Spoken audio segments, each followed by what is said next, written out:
What's up, everyone? I know you're not used to seeing my ugly mug here on a Friday doing a little bit of wrestling related business here. I was trying to get everybody to jump on if I could, but we've got some breaking news going through the WWE right now. We were talking about it last night. We expected it to be coming, but there are several news sources right now confirming major WWE releases that are currently taking place. As we speak, the news is just breaking. It is coming in hot, heavy, and very, very, very, very fast. Thank you all so much for joining me to check this here business out. But we talked about it last night on the show that we wouldn't be surprised if cuts were coming in future endeavors were to start rolling in. And that's exactly what seems to be happening. WWE just dropped a bomb on the roster. And if you thought that the post-Mania reset was going to be chill, I'm sorry, but we knew this time of year was coming. It should be no surprise. We're talking multiple superstars here, factions falling apart, some names that honestly, to me, make little to no sense. In some ways, in other ways, they do. Let's just stop beating around the bush. As of right now, I'm just kind of refreshing here because this is all coming in super quick. As of right now, word is that Alba Fyre, Joe Gacy, Zoey Stark, Nikki Cross, and Uncle Howdy Bo Dallas, as well as Chase from Chase U, have all been released from WWE effective immediately. Now, I'm sure they all have 90-day no-compete clauses, so we don't know where that's really going to fall into here. But yeah, coming out of WrestleMania 42, WWE has officially started another round of roster cuts, and this is kind of becoming the pattern at this point, right? Every year, Mania ends and boom, cuts begin. And this time it's hitting hard across the board. We are getting major post-Mania releases. Again, for people just joining me, we have Nikki Cross, Zoey Stark, Alba Fyre, Joe Gacy, and Uncle Howdy Bo Dallas have all been removed, as well as Chase from Chase U in NXT. This is just the beginning. I'm expecting more cuts to take place as the weekend rolls on here. And you've got entire chunks of the Wyatt Six gone. Everyone so far has been named except for Eric Rowan and Dexter Lumis, which I'm assuming are going to be gone as well. And that faction, yeah, they lost all momentum and it was basically dead.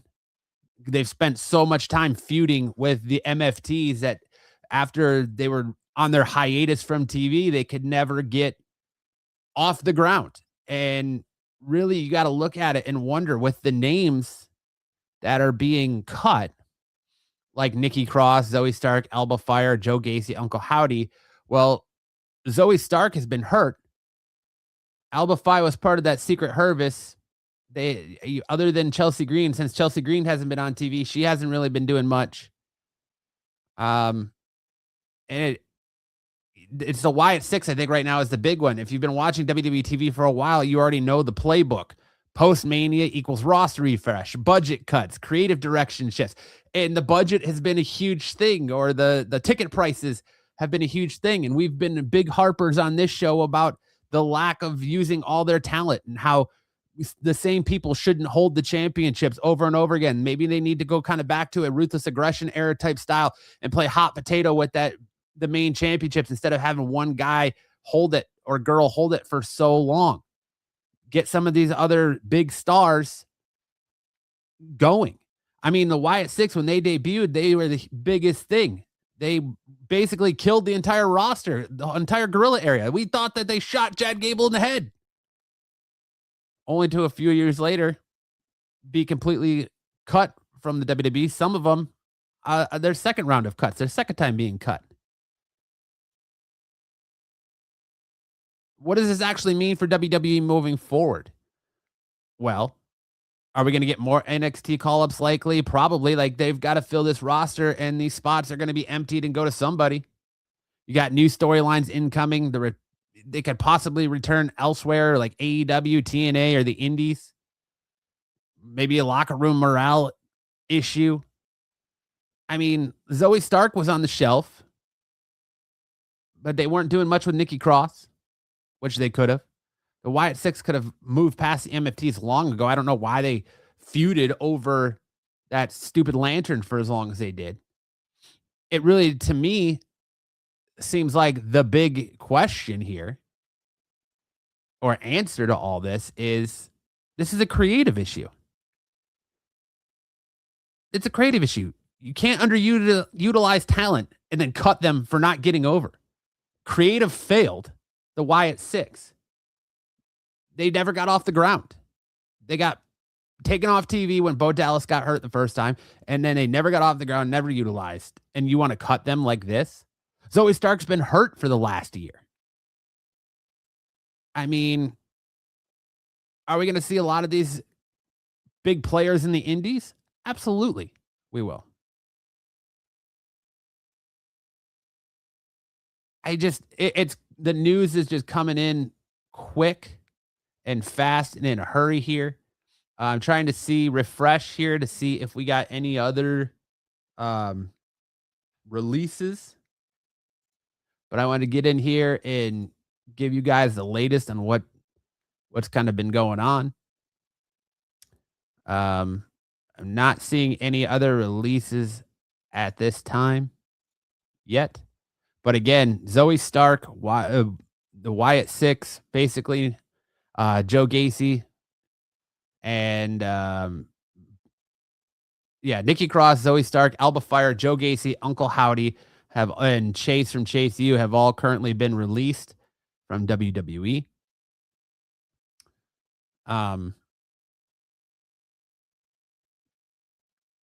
I said, it's all pretty much what we expected. And I guess it's kind of where I've got the problem is because you can't sit here and tell me that all these talent just didn't work. No, they were underutilized. They weren't used. There's a difference between not getting over and not used. Zoey Stark had insane upside, but she was injured for most of the year. Nikki Cross had proven character work. She did it for so many years, but she never really got to play outside the Wyatt Six. And even at the Wyatt Six didn't feel like they had a direction for her. Joe Gacy had that extra gear. He had something different. Maybe he goes back to NXT.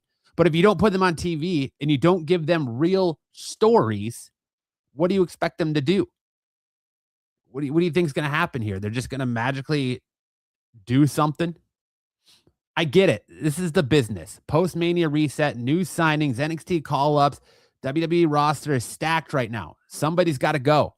But here's the issue. It feels less like strategy and more like cleanup after bad creative. We've been talking about this for months, for half the year now, how bad creative was. And I kind of wonder how much of this is the fallout from the Pat McAfee situation, where the fans didn't follow through with what TKO wanted and get on board with the Pat McAfee situation. So it's just creative is in an absolute free fall right now. We've been saying it. We've literally had episodes of Off the Mat that have said WWE is a creative dumpster fire. WWE is creatively inept. WWE is creatively bankrupt. They've got nothing. And we're seeing it now. And I'm going to say it. WWE doesn't have a talent problem. They've got a utilization problem. Because every time this happens, these same people go somewhere else and suddenly they look like stars, and that's not a coincidence. Look at Shotzi Blackheart. Look at Karrion Kross. Look what Zack Ryder, a.k.a. Matt Cardona, did. Look at what Cody Rhodes did on the indies. I mean, who else am I forgetting here? There's some big names on the indies that have gone and made a bigger star for themselves than they were in WWE. Drew McIntyre did it the first time he was released. There's guys that I constantly say, you need to release them, let them go, let them work their shit out on the indies and come back when they've made their star. How many of these guys end up in AEW when their 90-day compete clause is gone? Oh, Dakota Kai, Charlie. She's just getting back into wrestling and already making a name for herself. She had a huge match in a House of Glory match on WrestleMania weekend. Shotzi Blackheart had a huge match at House of Glory over the weekend. Riddle and Ciampa in AEW. Ciampa was a champion in AEW. Like, all these guys that have been future endeavored by WWE, you want to tell me that they're not stars and that WWE creatively has nothing for them and they go to these other promotions and all of a sudden they're stars. Karrion Kross, I believe it's the MLW champion. Maybe I think it's MLW. I'm not sure, but Karrion Kross has won multiple championships other places. You can't tell me that it's a talent problem. You can't tell me that these wrestlers were not talented enough. It's clearly creative. And yeah, Cross, they dropped the ball on. Absolutely. Because we said it last night. If you don't know who we are and you're just seeing this, make sure to check out our show every Thursday night, 9 p.m. Eastern, Off the Mat. We give you the most real, honest, and truthful takes on wrestling today. And we talk about it all the time. Karrion Kross. It was kind of released that, you release Karrion Kross because you don't like what he's doing, but then you go and you give his gimmick to Aleister Black. And then you're supposed to have Aleister Black be that voice in Randy Orton's ear, and you don't pull that. So instead, you pull that storyline away. You give that to Pat McAfee. Pat McAfee gets shit on by the WWE universe. So then you think, oh, well, let's bring in Jelly Roll because he's going to fix the situation. Then that gets shit on too. And then you have both of them pull out at WrestleMania, and you have one of the most absurd endings to one of the worst championship. I didn't think it could get better or worse than Cena Rhodes last year's WrestleMania. But then we get Orton Rhodes, which by all of us accounts should have been a certified banger.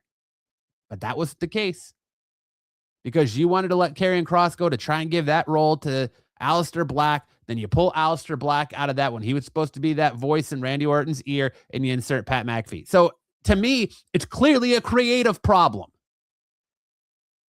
It's not a performance or the wrestler problem. Like, poor Zoey Stark didn't even get a chance. She's been hurt. She was doing great work before she had that devastating knee injury, and now she's on the shelf, and you're cutting her because she's hurt?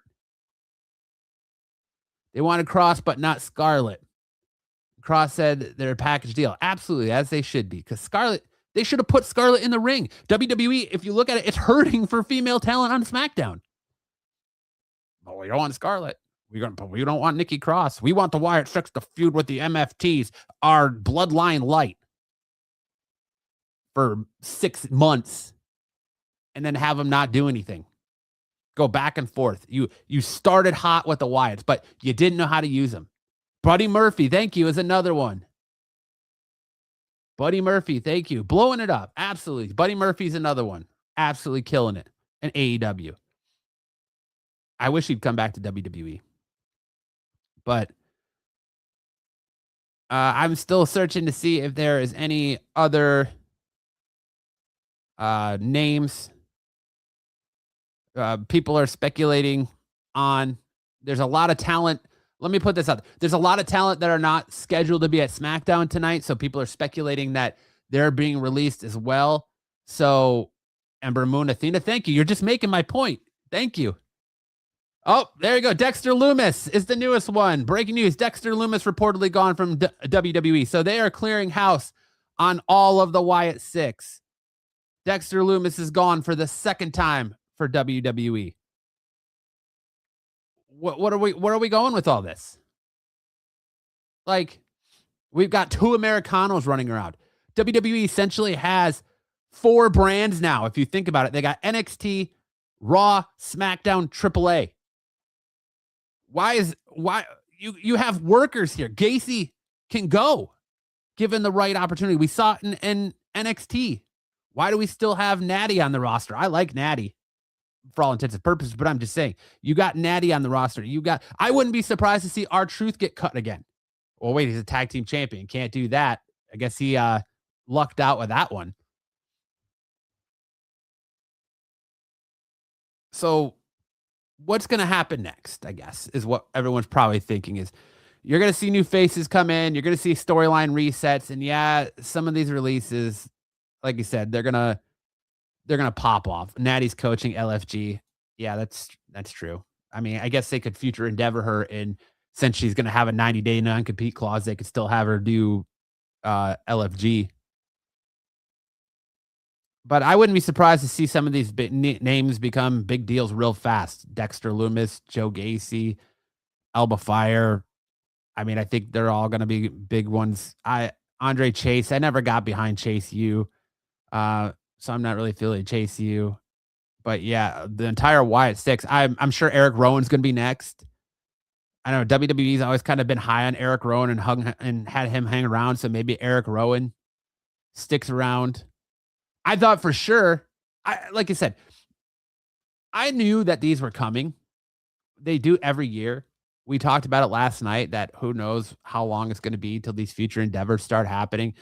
We knew these were coming, but the question was, I thought it was going to be more NXT people than main rosters.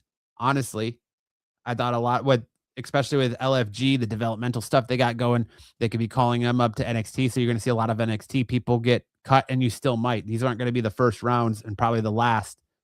These are all coming in real fast and in a hurry. Like, I'm refreshing the page from multiple news sources to confirm them, because we've got people out here saying Jay Cargill has been released or this person has been released, and that's not the case. Those releases have not happened.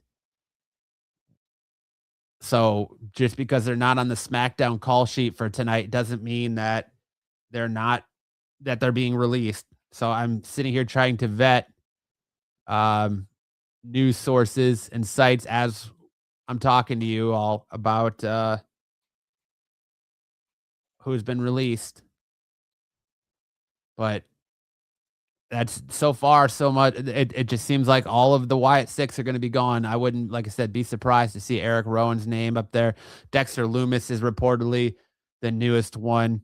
So right now you have Alba Fyre, Joe Gacy, Andre Chase, Dexter Loomis, Bo Dallas, and Zoey Stark, all released from WWE.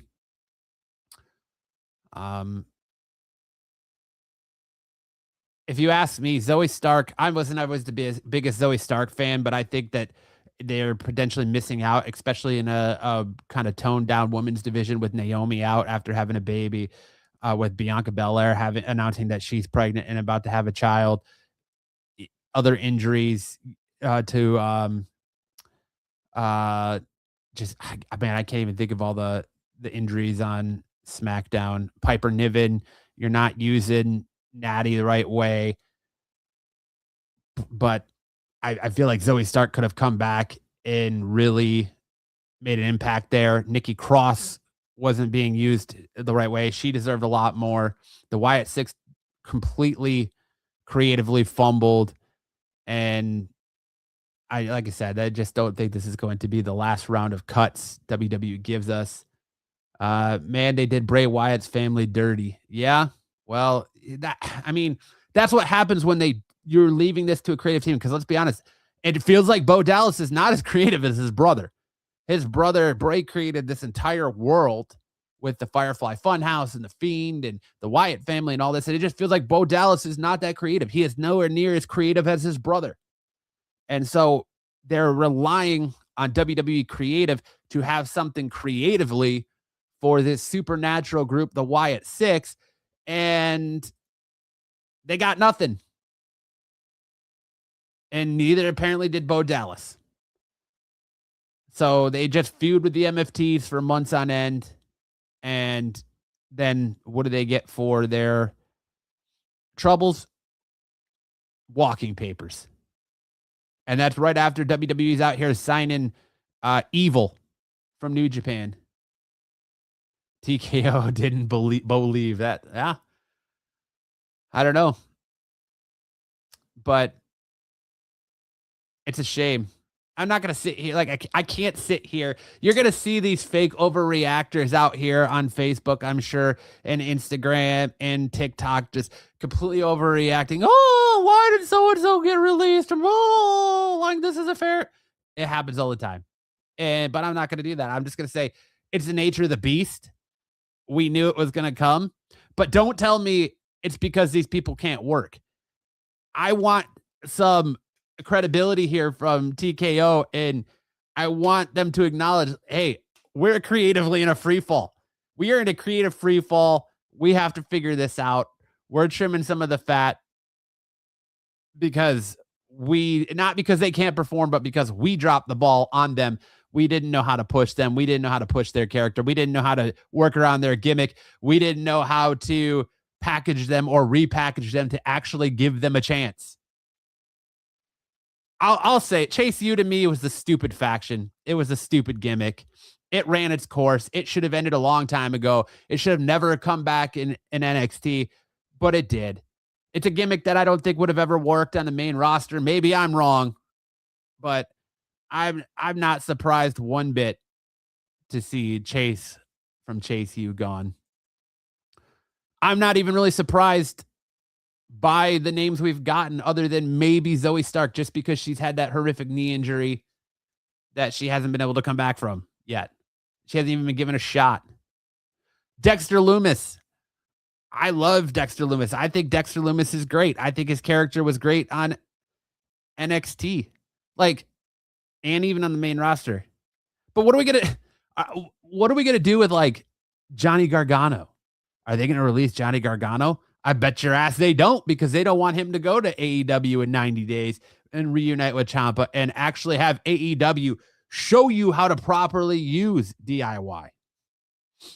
WWE has this kink of, well, we're going to bring in all these AEW send-offs and we're going to put championships on them right away to really stick it to old Tony Khan, man. We're going to give the Khan man right up the ass here by putting a championship on Paige the night we re-sign her, and putting a championship on Jade Cargill and showing what she can do. And by all intents and purposes, she wrestled her best match at WrestleMania, hitting a one-winged angel at WrestleMania. I didn't know Jade had it in her, and I love Jade. I love her look.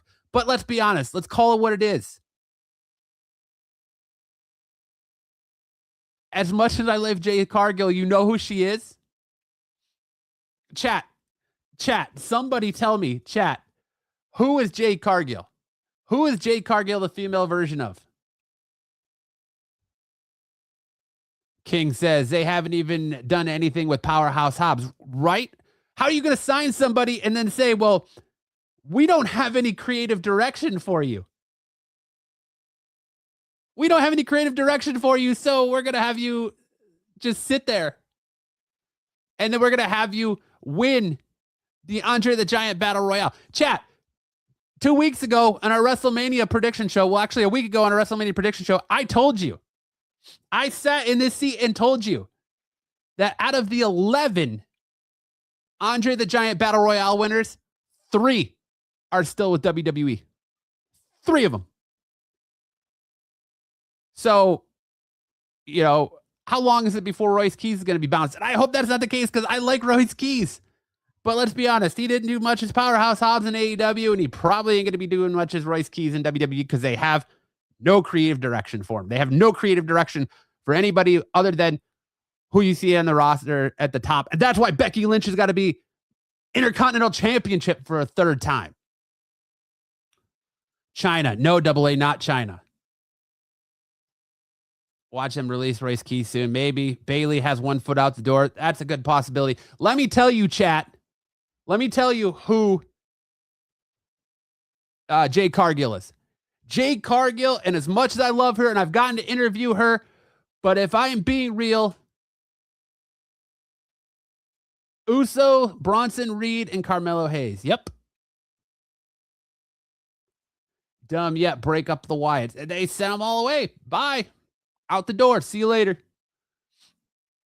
All right, chat. Hold on to your hats for this one, because I want some of you to debate me if I'm wrong. As much as I like Jade Cargill, she's got the look, but she just hasn't been able to put it all together yet, even in AEW. Not in AEW, WWE. She is nothing more than the female version of Lex Luger. I said it. Jade Cargill is nothing more than the female version of Lex Luger. And I can't emphasize how much I love Jade Cargill. I would love to see her be a Storm in the MCU.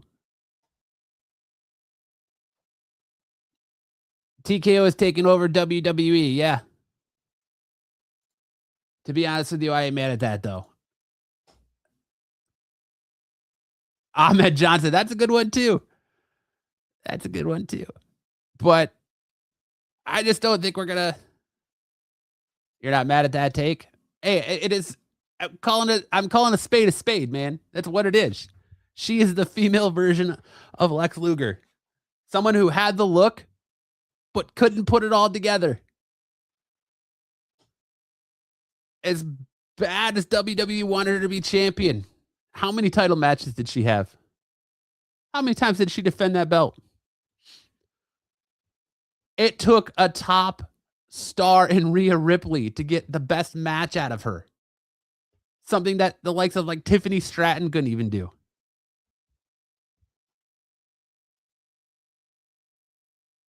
Like it's insane.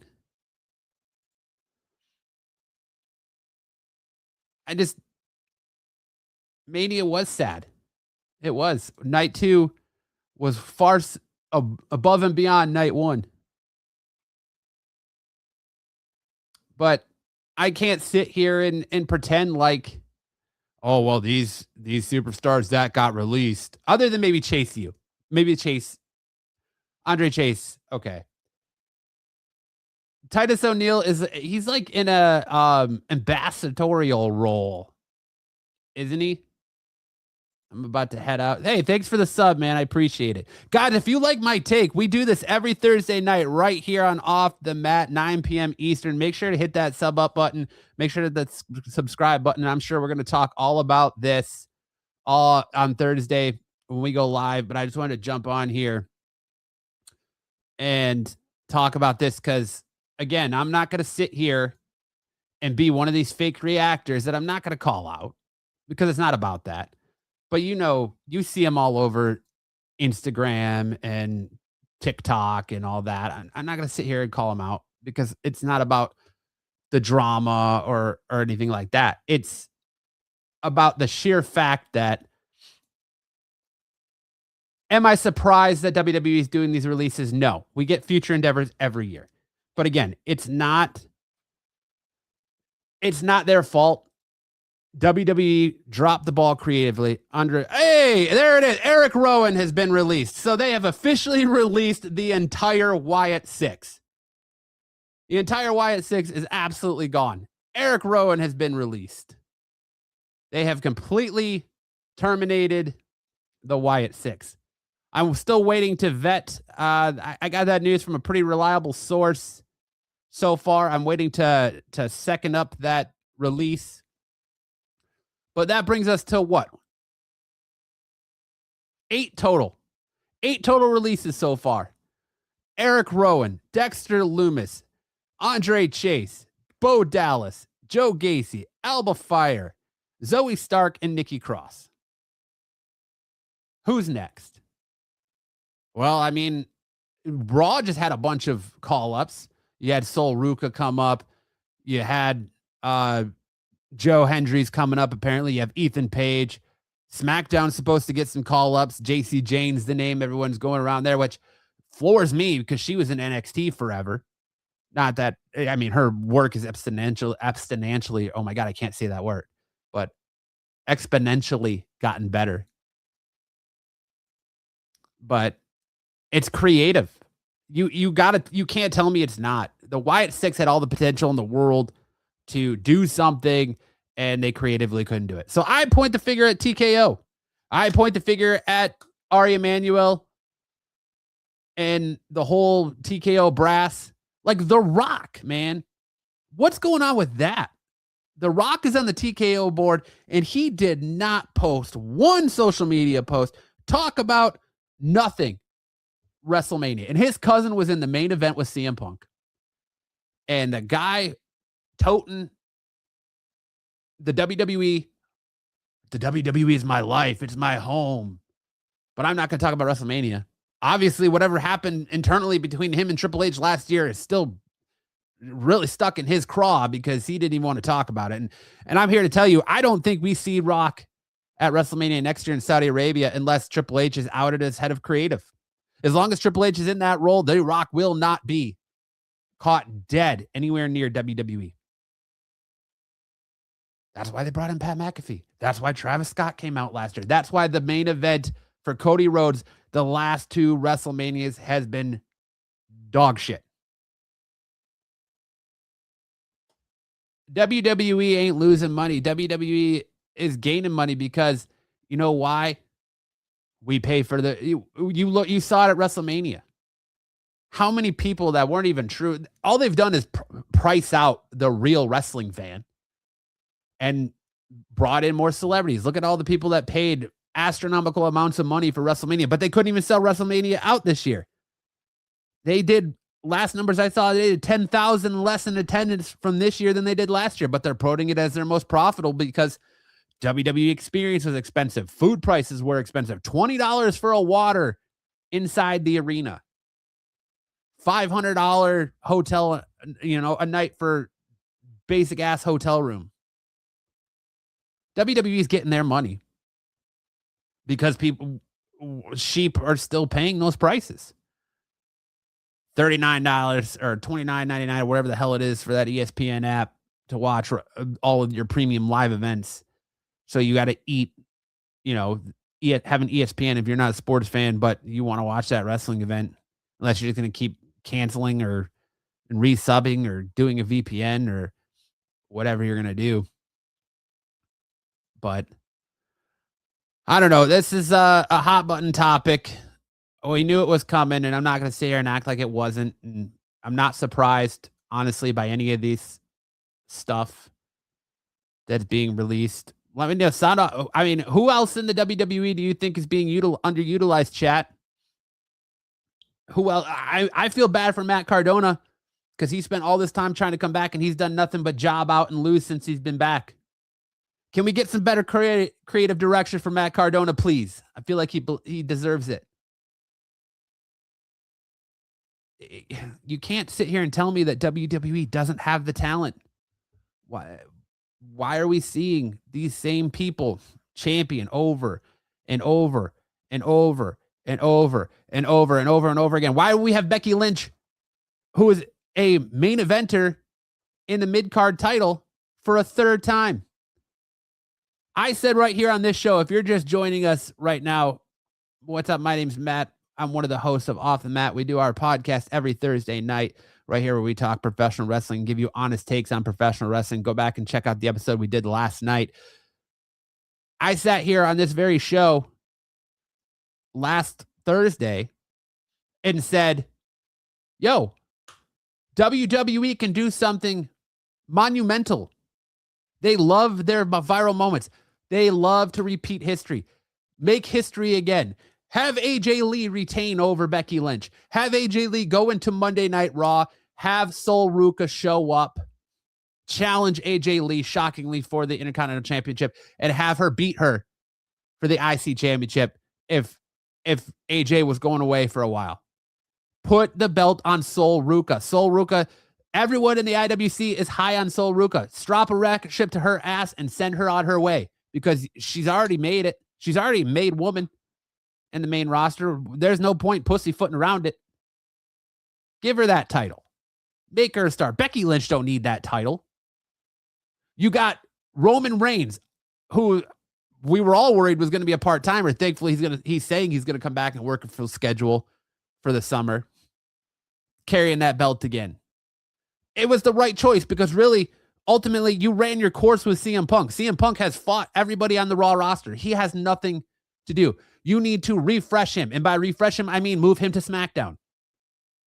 But you have him lose the World Heavyweight Championship to Roman Reigns only to go put him right in a championship program with Cody Rhodes because that's where they're going.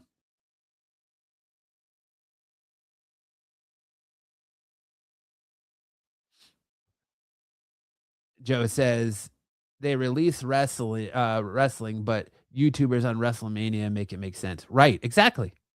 I Show Speed. Hey, listen, I Show Speed did great. I can't take anything away from I Show Speed. That boy's talented.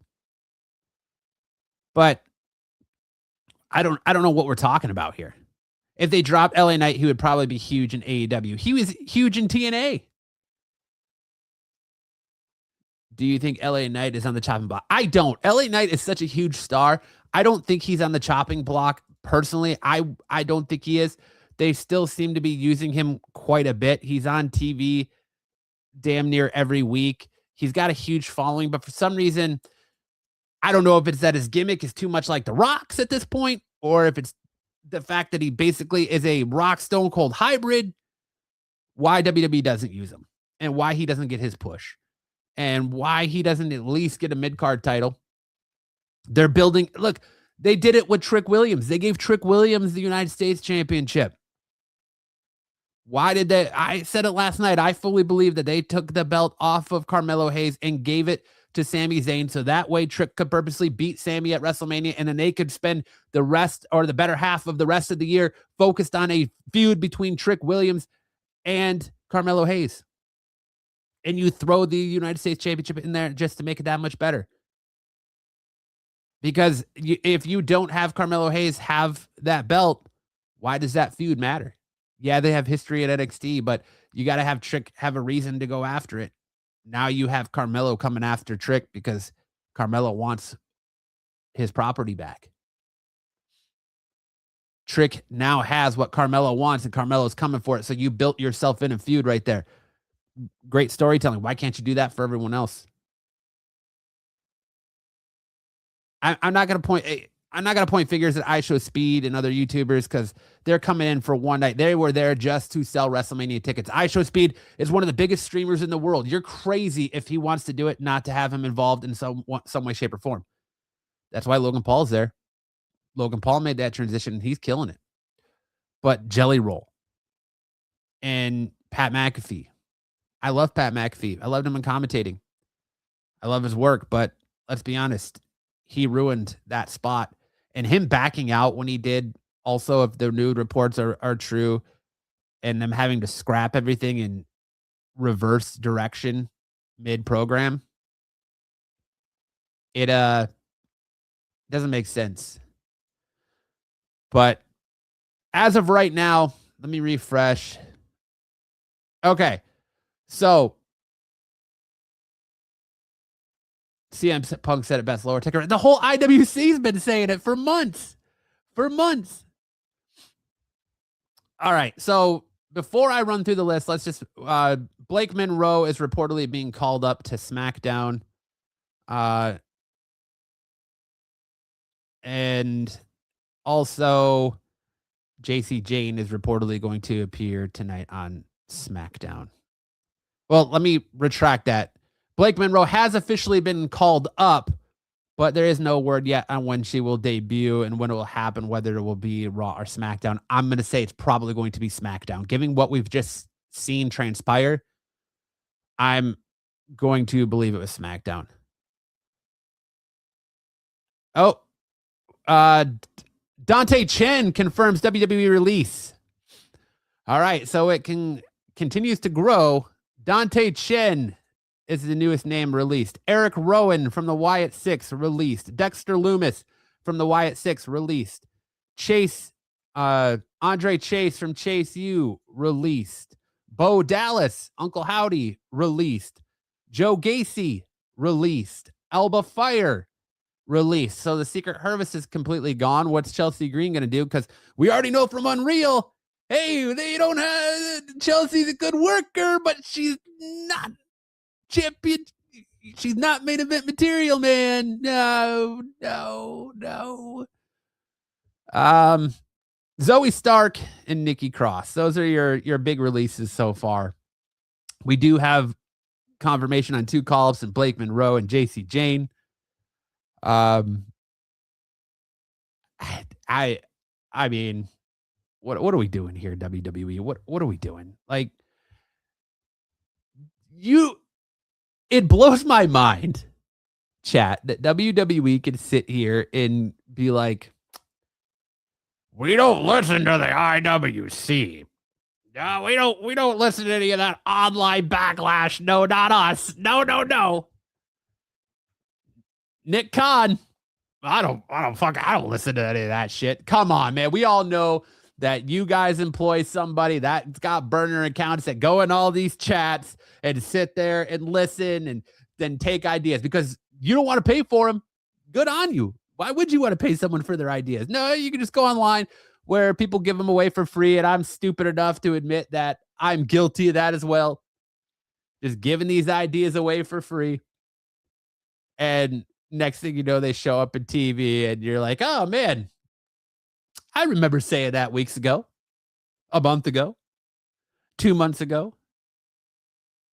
Hell, if you listen to the IWC and you listen to any WWE podcast, wrestling podcast, you probably know who JD from NY is. He went on to scathing rant when Pat McAfee came over, and literally the following SmackDown, Cody Rhodes damn near verbatim said exactly what JD said, and his clip was all over the place. Shout out to JD, man. I love that guy. It's crazy what this shit's doing. Double O says long-term storytelling equals content from commentators. Yeah.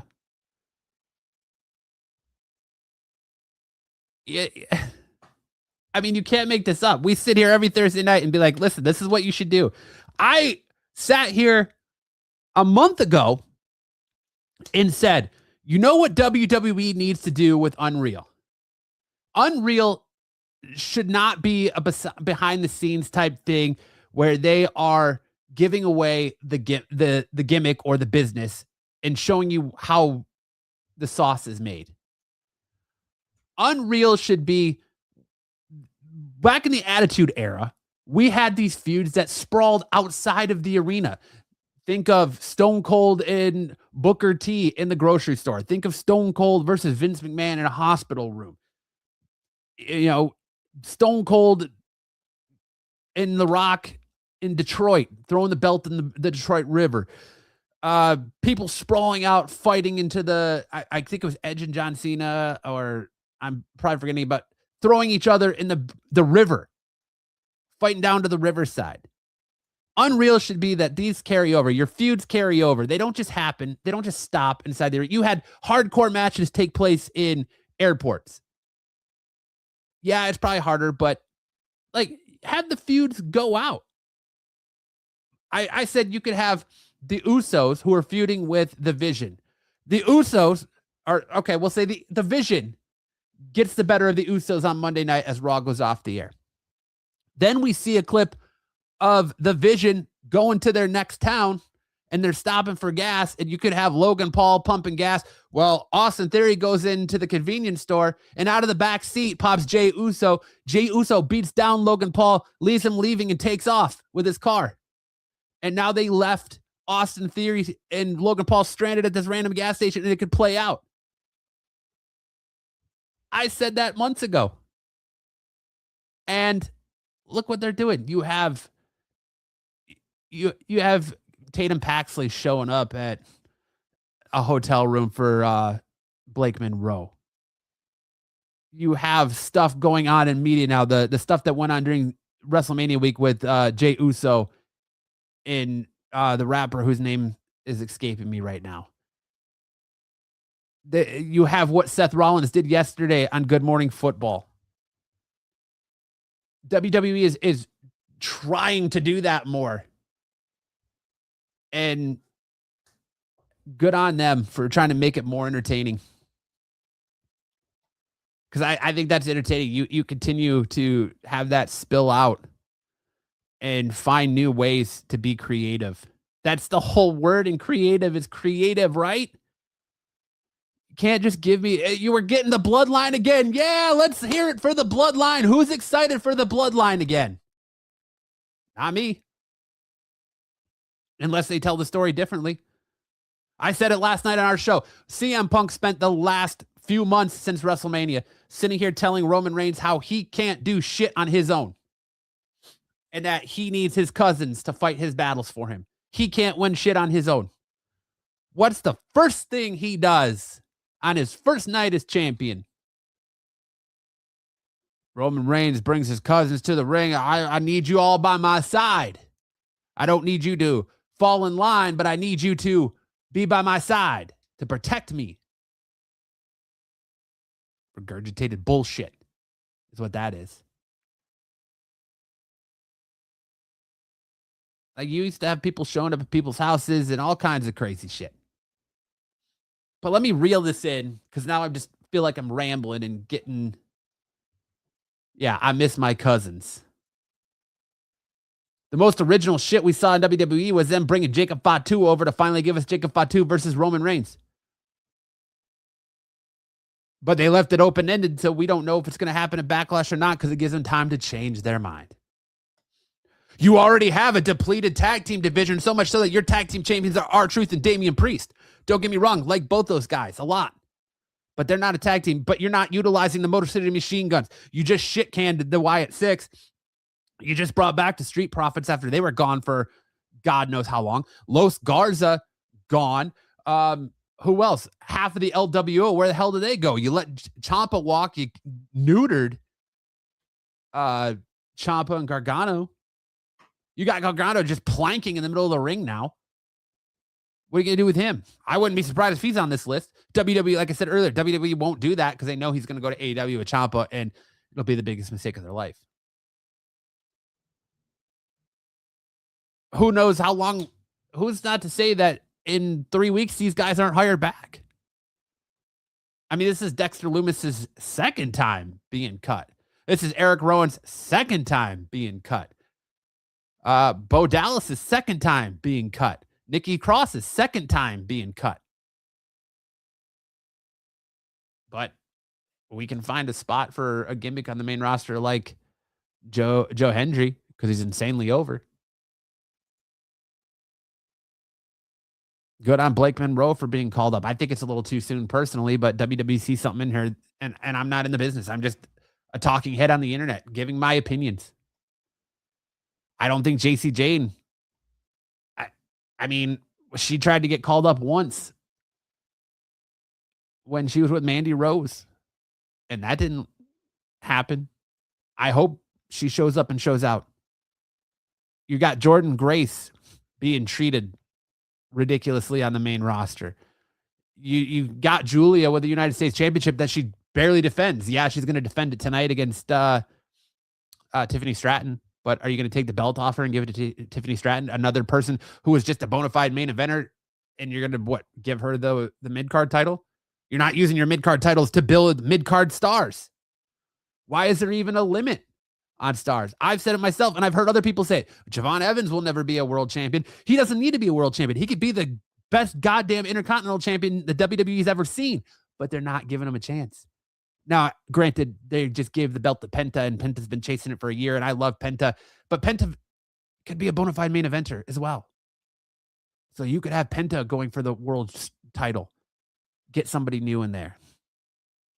Jacob is new. Jacob is fresh. Let's see where they take Jacob. But is it going to just be that if Jacob beats Roman, he's got to acknowledge him, and next thing we know, Jacob's in the bloodline, and we're doing this whole bloodline thing all over again that we just spent 3 years doing? I was excited when they said Road Dogg left, because all intents and purposes, everything you're hearing, the fingers were pointing at him. But when he talks, he's not the problem. He was fighting the problem, and everybody else was the problem. I really think the old heads in the business are the problem.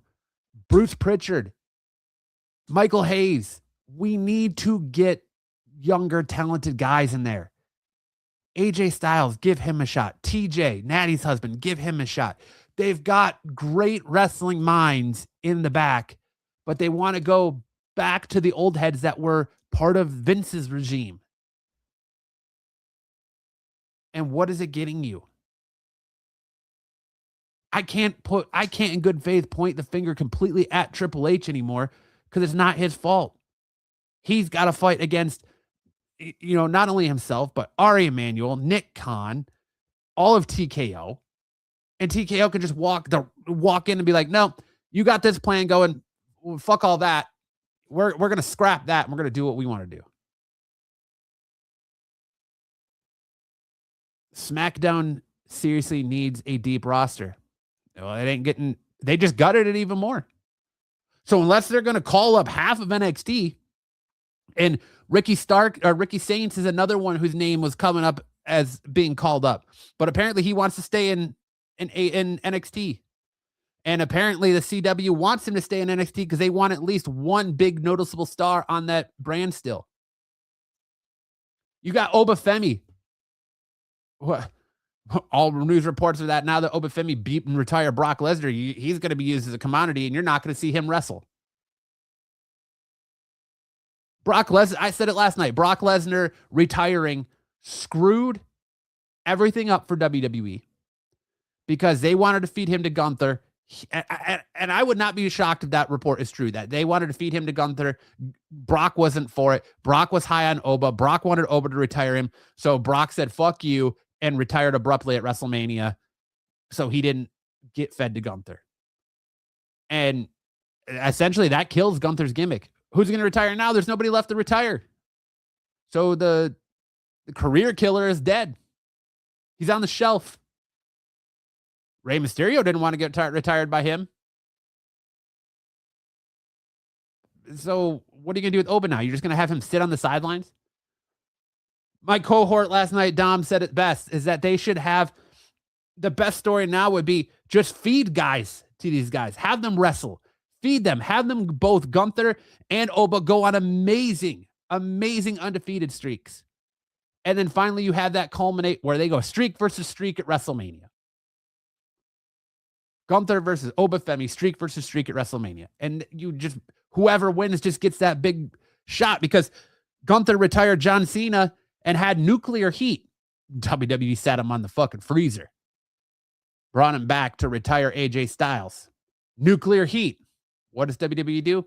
Sat him down fucking on a goddamn bed of ice. Put him in the cold plunge, so to speak. Deep rosters are the reason these people get cut. No, it's creative. It's creative, man. If WWE creative was cooking and firing on all cylinders and used the Wyatt Six the way they could have been used, you wouldn't see them getting released. Like I said it, you have people like Maxine Dupree still on the roster. Green as green can be. She got the IC title off Becky and did this whole thing with Natalya, had this little feud with Natalya, and where'd that go? Nowhere. You got Ivy Nile. How many times are we going to watch her fight for that Women's Intercontinental Championship and then do nothing else? The Creed brothers. I watched the Creed brothers wrestle a match at WWE World on WrestleMania weekend to a crowd of maybe 10, 15. Mid-card titles were a bad idea in the first place. Just all the dumb second and additional titles on NXT from Evolve and Speed and what the fuck. Yeah. But I think they do great things on the main roster for the women, who you use them to build talent, to give people something to do and see what you have for the future. Build towards the future. That's what WWE is doing. They're building towards the future. What's that favor going to be now? Like, I'm still speculating that Brock hit the FU button and bailed, but the WWE is going to back a truckload of money up to him to where he can't say no and get him to come back. And when he comes back, it's going to be that because of this favor, and Gunther's going to, or Paul Heyman's going to get him to come back for one more match at Survivor Series, or not Survivor Series, sorry, SummerSlam, and retire him in Minnesota. But that's a big if at this point. That's a big if. And that's the other problem is we're paying guys like Brock Lesnar a shit ton of money to come back. The Rock, what was it, like some obscure, like absolutely ridiculous amount of money. TKO paid him like, what was it, like 90,000, something like that, just for to be able to use the trademark of The Rock.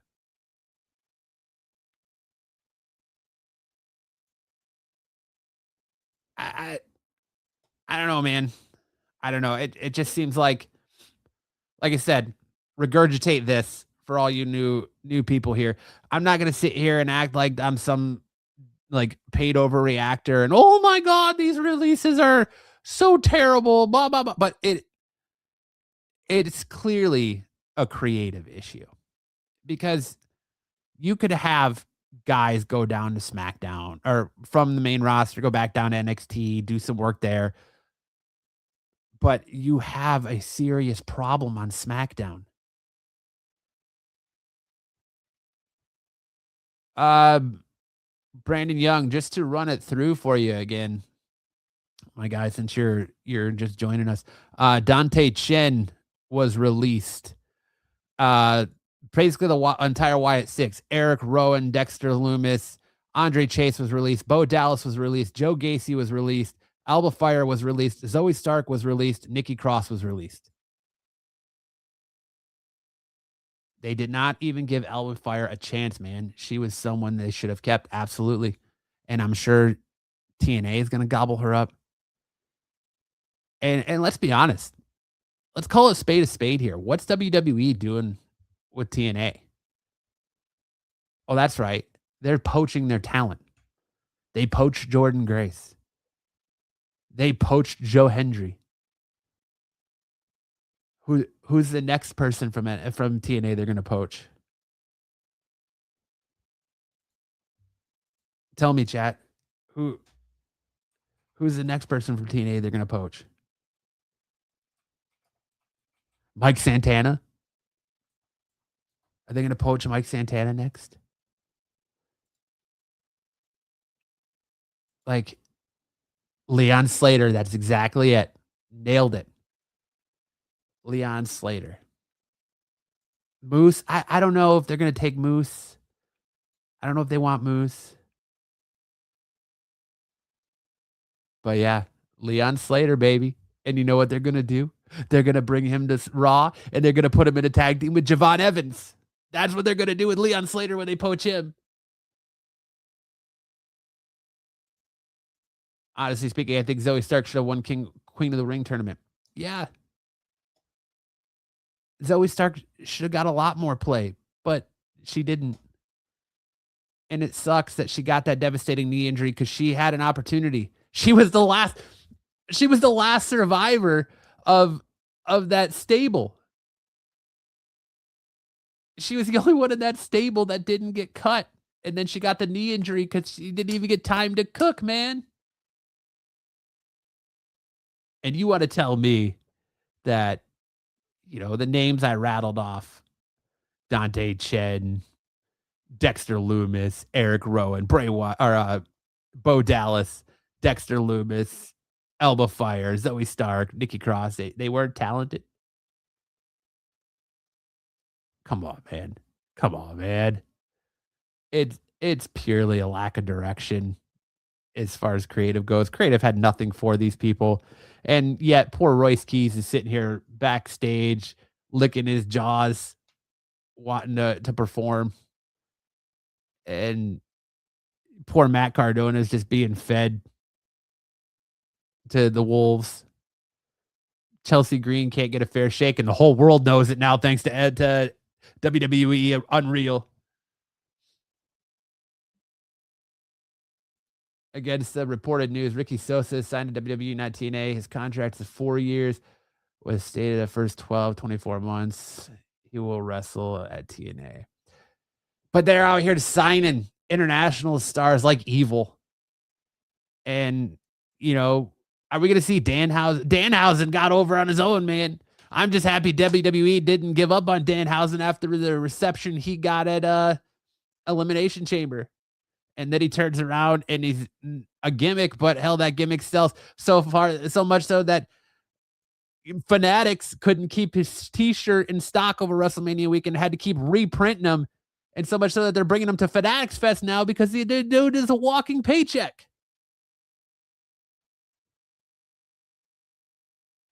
They just show Royce Keys crying every week, pretty much.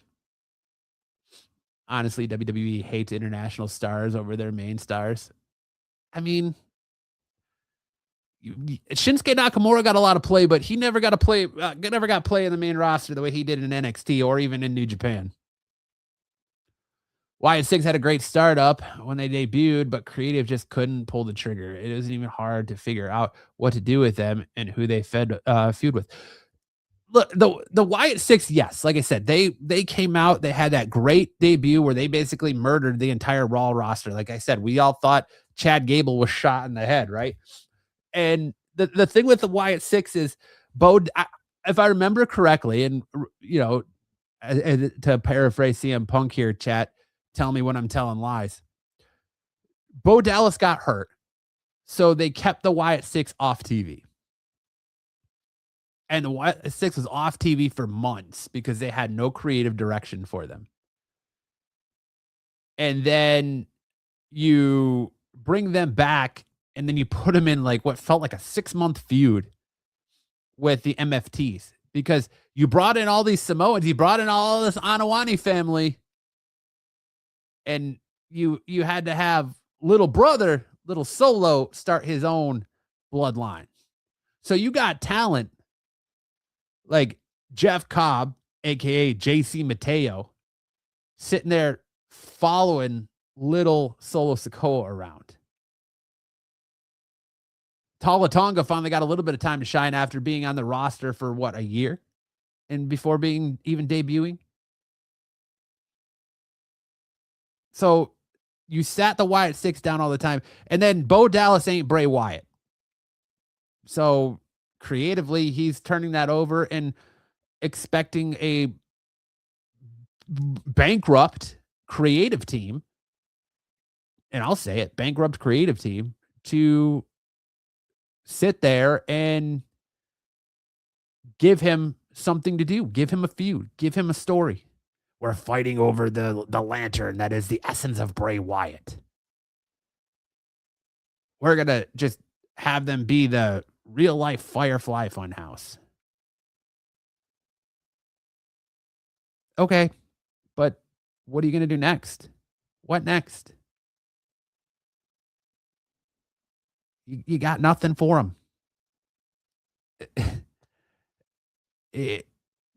Nobody wanted to see those matches over and over and over again because Bo Dallas isn't Bray Wyatt. Bo Dallas doesn't have the same creativity, or maybe he doesn't. He just wasn't given time to cook, or WWE didn't trust him because he ran around screaming "Bo leave." I don't know. Apollo Crews and Titus are probably next to go. Or sorry, Otis. Yeah, I wouldn't be surprised by that. Honestly, I wouldn't be surprised by Otis or Tozawa even. Danhausen is not a WWE in-ring product. He is the funny side plot who doesn't need matches. But yes, I'd use him more. Maybe give him a crazy fun stable. Yeah, but I mean, he had a great match a few weeks ago on SmackDown against Kit Wilson. So they should put him in the ring more. They could put him in a funny tag team with CM Punk. I'm actually surprised we haven't gotten more angles with him with R-Truth. I'll say I really think that WWE is mad. I wouldn't say mad. They listened to the fans and brought R-Truth back. Great. If he wasn't a tag team champion right now, I think they would release him. And if for some reason, if they have an impromptu tag team championship match tonight and R-Truth and Damian Priest lose, I wouldn't be surprised if tomorrow morning we wake up to hear R-Truth has been cut again. I would a lot of things with the Wyatt Six. What you mean? How you booked them? Yeah. Feud the Wyatt Six with Roman and the Usos or the Vision and have them try and recruit Alexa Bliss. They should have put Alexa Bliss with them to begin with. I don't know why they didn't. Especially when you have Alexa Bliss going out and still kind of using the doll and the whole gimmick that she had with Bray Wyatt, and she had the tribute to Bray Wyatt at WrestleMania with her ring gear and her makeup. They should have absolutely incorporated Alexa Bliss in that. And from what I understand, that was the play until the Bo Dallas injury, and then they scrapped all that. But when Bo Dallas got hurt, they should have had Alexa Bliss leading the Wyatt Six. But they didn't. I don't know why. I wouldn't have feuded him with Roman Reigns. But there's other tag teams they could have feuded him with. Others, like I was interested by their feud with the Testament, but then they went and got rid of all them, cut all of them, then abruptly moved the Wyatt Six to SmackDown, man, without even finishing the storyline. Middle of the storyline. You guys go to SmackDown. You guys released. We'll pretend like it never happened. See you later. If WWE was still run by Vince, do you seriously think that we would have half the signings we got since Triple H was in charge? No, because Vince cut all these guys in the first place. I believe that Vince cut Eric Rowan. Vince cut Dexter Lumis. I believe Vince cut Bo Dallas.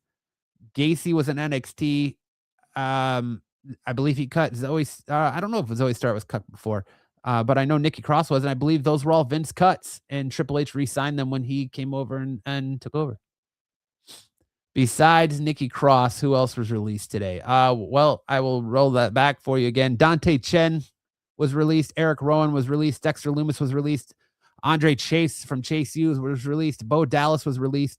Joe Gacy was released. Alba Fyre was released. Zoey Stark was released. Nikki Cross was released. And those are just the current names. I'm assuming, since it's almost 8 o'clock on the East Coast, I'm assuming we're probably done with releases for tonight because SmackDown is about to go on the air. When was the last time Nikki Cross had a match? Yeah, it's been a while, but I feel like they could have utilized her. She was a great competitor before she was the superhero Nikki Cross, and before she got put in the Wyatt Six. She's a great in-ring talent. They could have utilized her even more, but they chose not to. They chose to just keep her with the Wyatt Six. Uncle Howdy was a dumb character. Sorry, Bo Dallas run would be better. Yeah. Rotunda potentially in AEW. It's probably going to happen. It'll probably happen. I would not be surprised to see Dexter Lumis show up on AEW. Joe Gacy show up in AEW. Zoey Stark, maybe AEW. Who knows? WWE has done once Cody Roman, Randy, CM Punk, Seth, Paul Heyman, and other big stars that have been there for years and years. Mark my words. They're building new stars.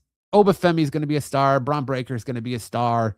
I think the future is good with WWE and is bright with WWE, but they have to pivot to that future, and they can't just keep relying on the current crop of 40-plus-year-olds that are there who are looking to become more and more part-timers. I agree with Alexa Bliss. Yeah. Nobody had interest in the Wyatt Six. Yeah, because they weren't booking them right. That's what we've been talking about. They haven't been booked right in years. To be fair, Evil is the worst signing since James Ellsworth, worth wrestling in all of Japan. Well, yeah. And they're going to bring him here, and they're going to change his name, and it's probably going to fall flat on its face. Funny how it's a wrestler who get released when creative who has got no clue. Exactly. Yeah, I think I've been screaming on that for an hour now. That it's creative that has no play. And like the signs are there. It's just like, well, we're out of ideas. All right. Well, let's just create another Shield group and call them Dark State and let them run around NXT. Cool.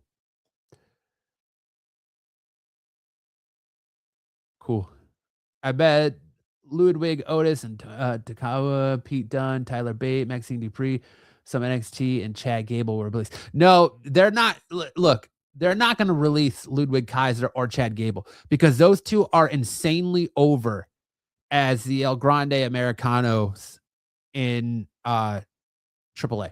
And they're getting ready to work towards their mask versus mask match in AAA. I wouldn't be surprised to see Kaiser do more work in AAA. I think they're going to have Gable be the one that loses that on mask, and Gable comes back. Pete Dunne and Tyler Bate, I want them to stop being in Los Americanos and go back to being Pete Dunne and Tyler Bate and be a tag team again. Maxine Dupree, yeah, I could definitely see that. I think there's some NXT stars that are probably going to be X'd as well. but Ludwig Kaiser and Otis are 100 or and okay, Otis I could see too, but Ludwig Kaiser and, Chad Gable, I think are 100% safe. He cut Bronson Reed, yeah, okay. Yeah, Bronson Reed's another one that got cut. Listen, Dom, my cohort on here has been screaming for Karrion Kross and Scarlett to come back, but WWE doesn't see any value in Scarlett. They want Karrion Kross, they don't want Scarlett. They're husband and wife, they're a package deal. They're not going to do one without the other. So, yeah, Karrion Kross can just keep killing it in making his, money on the indie scene. But like I said, I think we're gonna probably see the, end of the cuts for tonight.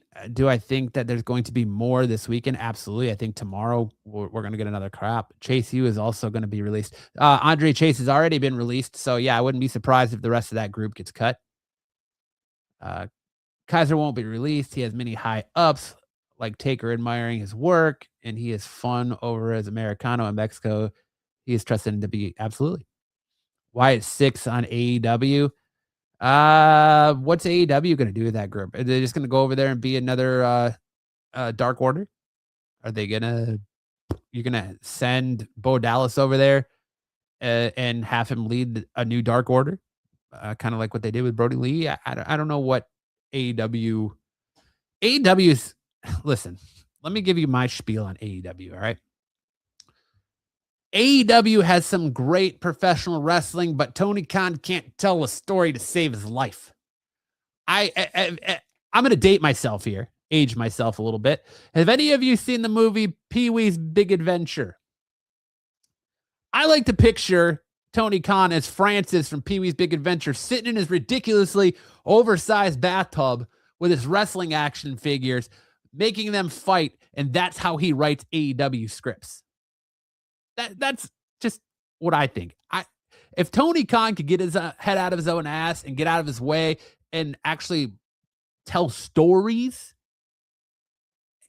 he's got an amazing roster of professional wrestlers. He could do great things with them. It's funny how you hear people complain that WWE doesn't have enough wrestling during the WrestleMania. Like they had 98 minutes of total wrestling on night one or something like that. And then they complained about AEW has too much wrestling. So I don't know about the Wyatt 6 on AEW. Most releases are happening because they save money. I mean, they still have to pay these people for 90 days. WWE is just paying them to sit at home. So what are they really saving? Why not just, use them and then release them when their contract's up? You're not really saving anything because you're still paying them for the next 90 days. Some of them probably even longer, which we've learned from previous releases. It all depends on what their contract is. I don't have the ins and outs of contracts. I wouldn't say Uncle Howdy was a dumb character. Obviously, that was Bray's vision, which he didn't get to see in the final version of it, but it was pretty poorly executed by creative. And I think Uncle Howdy would have been a exponentially better character if Bray Wyatt was still here and Bray Wyatt was still navigating that character. But I don't think Bo Dallas had that same creative mind that his brother did. Put Obafemi with Royce Keys. Yeah, and do what? Make them the authors of Pain 2.0 and eventually cut them down the line? Obafemi should be a huge star on Raw, and Royce Keys should be a huge star on SmackDown. Just you can have Obafemi be your powerhouse on Raw and Royce Keys be your powerhouse on SmackDown. I think that's the best track for them. Matt Cardona and Chelsea Green need to go to NXT to save that side.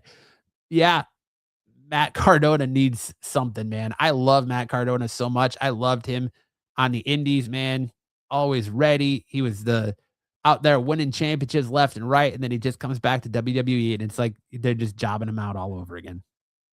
I have so much love and respect for Matt Cardona, and I really wish they would push him more. Wyatt 6 to TNA. Maybe I could see TNA. Have him feud with With the righteous. They brought Matt Cardona back, and they're running all the momentum he gained in the Indies. Absolutely, that's exactly what they're doing. 100% putting him on ice because they didn't want him to go to AEW. He did some work in AEW, he did some work in TNA, but AEW didn't sign him to a contract. But WWE brought him home after the massive response he got and the Cena retirement stuff. But they're not they're if I'm so upset about that because I think that Matt Cardona is such a great performer and his wife is fantastic too. Chelsea Green is probably one of the most over women in WWE next to the likes of Rhea Ripley and Io Sky.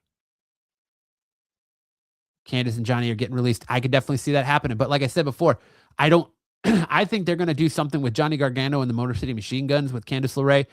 But I don't think WWE is going to release Johnny Gargano right now because, like I said, I think Tony Khan is licking his chops, hoping that they release Gargano, so that way he can sign him to TNA or to AEW. I mean, and pair him with Ciampa again.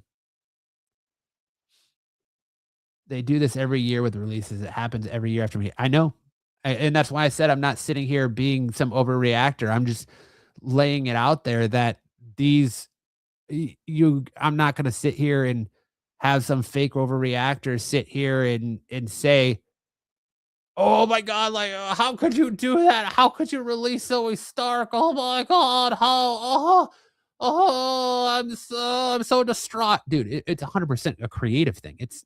That's what it is. They don't have creative for these people. It's say they're going to save money in the long run, yes, but they still have to pay these people for 90 days and they have no creative for these people. So it's 100% a creative issue. You can't tell me that you can't put it on the performers. And it's not a shock that releases are happening. I knew they were going to happen, but like it's the fact that it's talent that were underutilized, not because they couldn't perform, but because creative had no direction for them. These guys and girls are all going to go to the indies and absolutely kill it. Like I said before, the same way that Shotzi Blackheart is killing it, the same way that Killer Cross is killing it, the same way that Charlie, aka Dakota Kai, is killing it, the same way that Priscilla Kelly is killing it. Like there's so many people who have been cut from WWE that are absolutely out there killing it, and that's 100% is a creative thing. It's not you. I'm not going to sit here and let WWE and go, it's a money thing. It's a money thing. No, they just release their earnings calls and they're doing just fine. It's 100%. They don't have creative for these people, but yet they've got people like Maxine Dupree sitting in the back and Ivy Niles sitting in the back and all these people that were barely on TV they're hanging around probably because their contracts are exponentially less than what these performers are getting. But the Wyatt Six were a draw and they just never use them. They're not using Fraxium either, right? Fraxium was huge. I dare WWE to release Fraxium and Motor City Machine Guns. They won't. Crazy they brought Cardona back to job again. I don't get it, man. Let the man be great elsewhere if you're going to do that. Let him be great in WWE.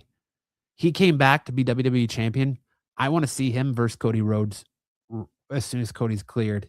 I don't want to see Punk. I mean, look, Punk and Cody was always the original WrestleMania plan.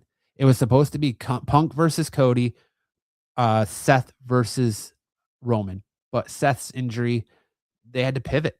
And so they went with their second best matchup, and that happened to be Punk versus Roman. And then they finally pulled the trigger on Randy and Cody, and they fucked that all up. So I love that they brought back my girl Paige. She was my WWE biggest crush, and Asuka, and also to Io Sky and Kairi Sane. Yeah, I love Paige. I'm glad to see Paige is home. I hope Paige's neck holds up. If you watch the Stephanie McMahon interview with her, podcast with her, Paige seems like she's in a great place. She's sober. I hope she kills this WWE run. Absolutely kills it, even though I think they're going to fuck her over. And the minute Nikki Bella's cleared, they're going to have Paige and Brie drop those titles to put them on Brie and Nikki. But They should have booked Asuka and Kairi Sane better instead of having them as a tag team for 5 years ago. They missed a big opportunity with this. Remember when they brought them back, they said the Kabuki Warriors were only gonna be a tag team for one night only. And, yeah, look, here we are, what, a year, 2 years later, and they're still a tag team, and they should have given us they should have given us Io Sky versus Asuka at WrestleMania, or Io Sky against Julia at WrestleMania. Like, they could have given us that over the unsanctioned match, because I think the unsanctioned match was nothing more than a glorified street fight, and it should have been a Hell in a Cell or a Last Man Standing match. That would have really sold it. But I think you could have taken that match off, and you could have taken the Vision versus uh, the Usos and LA Knight off and given it to Io Sky and Asuka, or Io Sky and Julia. Or you could have even, saved the Bianca Belair pregnancy reveal to the Raw after, and given that to Io Sky and Oscar, Io Sky and Julia. They could have found, you had 7 matches night 1, 6 matches night 2. They could have given us that match on night 2. They could have fit it in any way they wanted to, but they didn't. After this build to Mania, maybe people from creative should be fired. The bookers on night 1 definitely should be. Absolutely. They need a creative refresh. 100%. Like I said, Michael Hayes and Bruce Pritchard need to go. They need a complete creative overhaul in the WWE writer room. If we're being honest, the whole creative team needs the overhaul. Yep. I would say they need more younger people in that room and just people with the common sense. Absolutely. AJ Styles, what? Oh, but Oscar retires in New Japan instead of WWE, in my opinion. Yeah, but I don't think that's going to happen, unfortunately. Roman Reigns needs to be released. He's boring. God damn, that's a take. My man's got a hot take right there on your tribal chief, right? You don't want to do that. No, I mean, Roman's a draw. Roman draws money. I just don't want to see him with the bloodline again. That's just me. Nah, it should be Asuka versus Io versus Julia versus Kyrie for the United States Championship, and Kyrie wins. I like your minds, man. Like your thinking. But all right, well, I think I'm gonna go ahead and call it there. I'll do another impromptu stream if we get no releases. Terrible take about Roman. Yeah, I agree.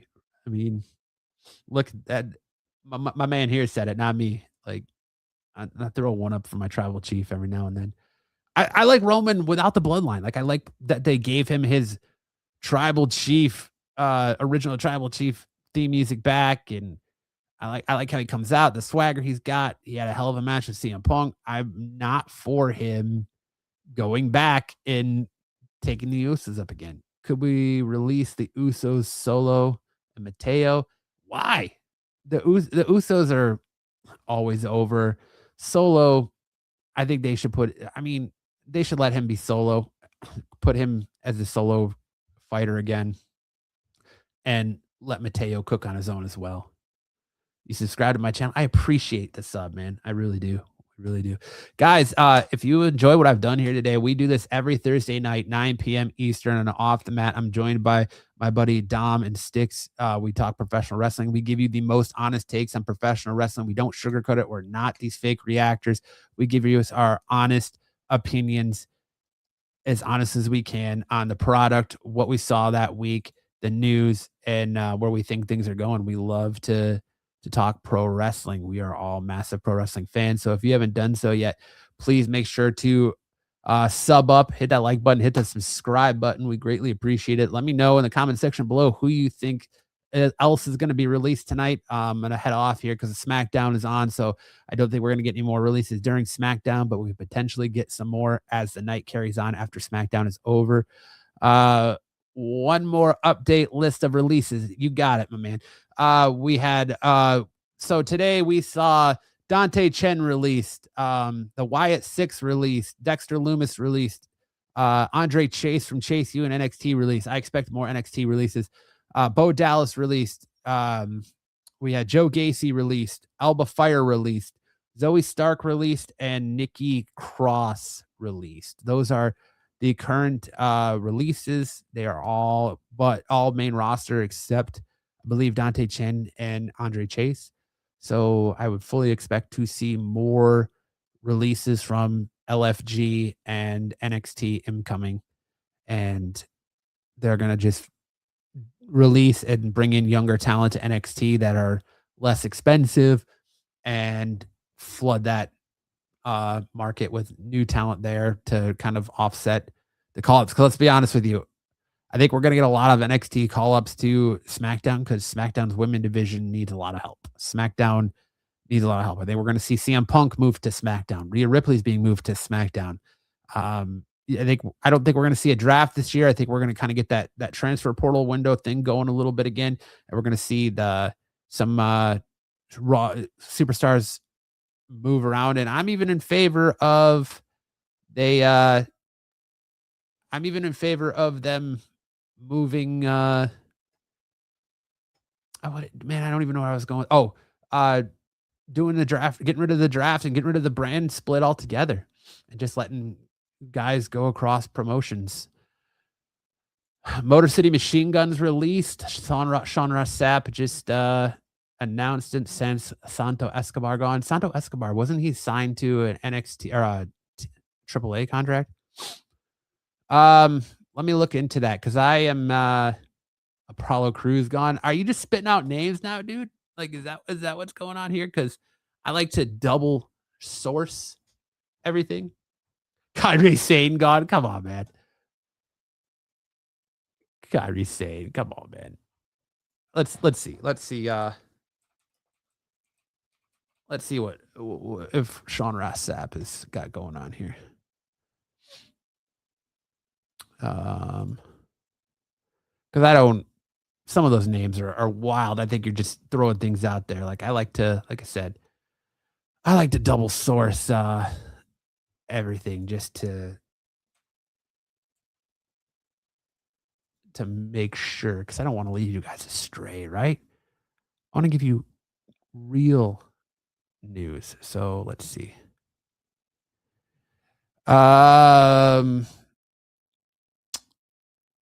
We got Triple H has called an emergency meeting with the entire WWE roster right now, and the vibe backstage is absolutely tense. Tonight is being called Black Friday and True D-Day for a ton of WWE talent. Sources say TKO Group has made the brutal decision to go through with the mass releases. Namings are reportedly on the chopping block, and fans are going to be shocked when the list drops. Triple H is said to be addressing everyone directly in this unfolding. Expect a wave of releases to hit social media and wrestling news sites any minute now. And let's see. Fightful Wrestling. Here, let me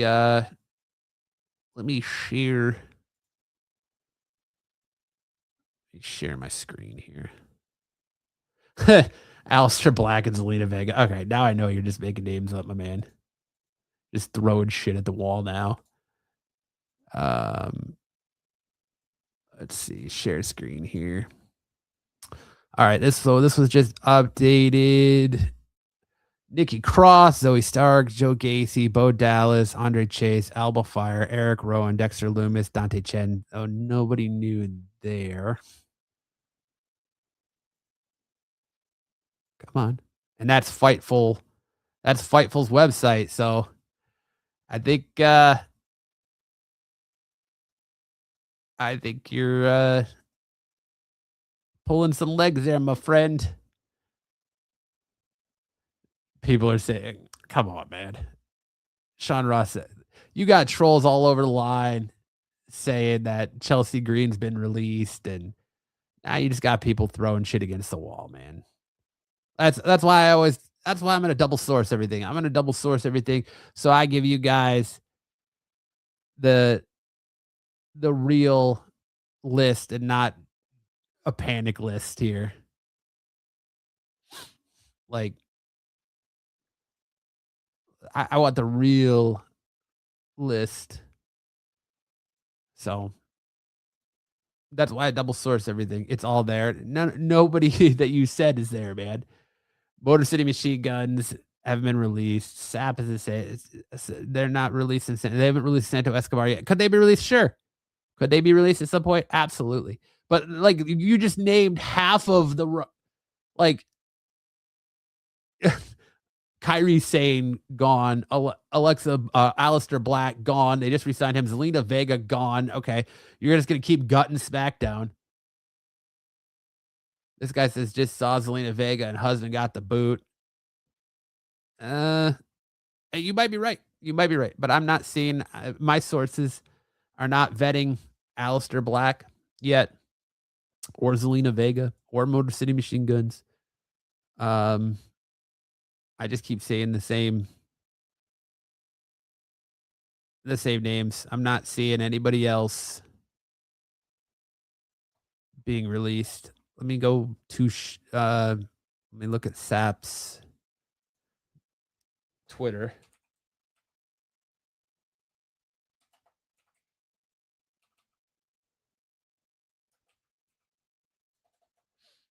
Let me pull up Sean Ross Sapp's Twitter. How you guys feeling tonight? I'm in the West Coast, so SmackDown isn't here on yet. How's SmackDown going? Are any of you guys watching SmackDown right now? Anything interesting going on SmackDown? Any surprises for the SmackDown after WrestleMania other than an assload of cuts?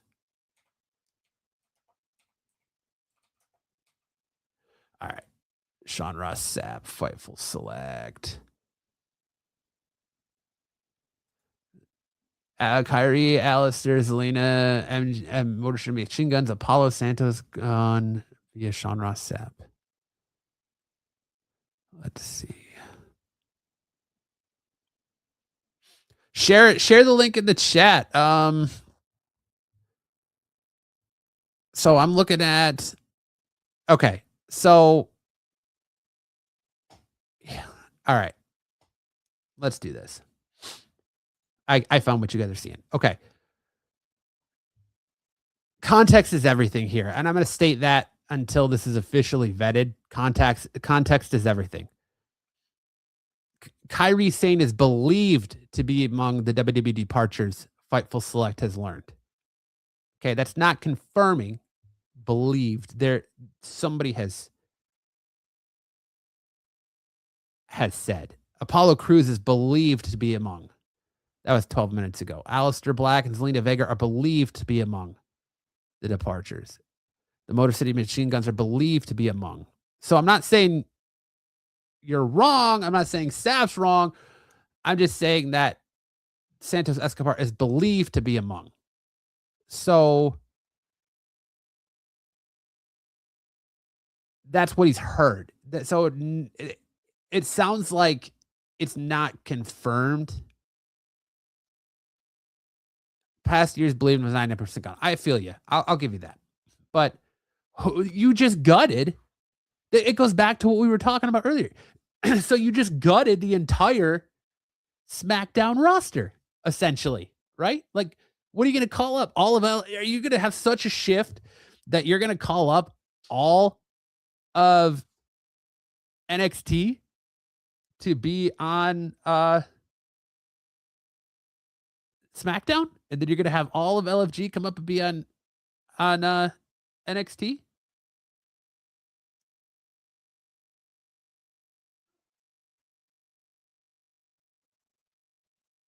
Like, I don't know, man. What are we doing? Is this really the end of the brand split? Is that what we're seeing here?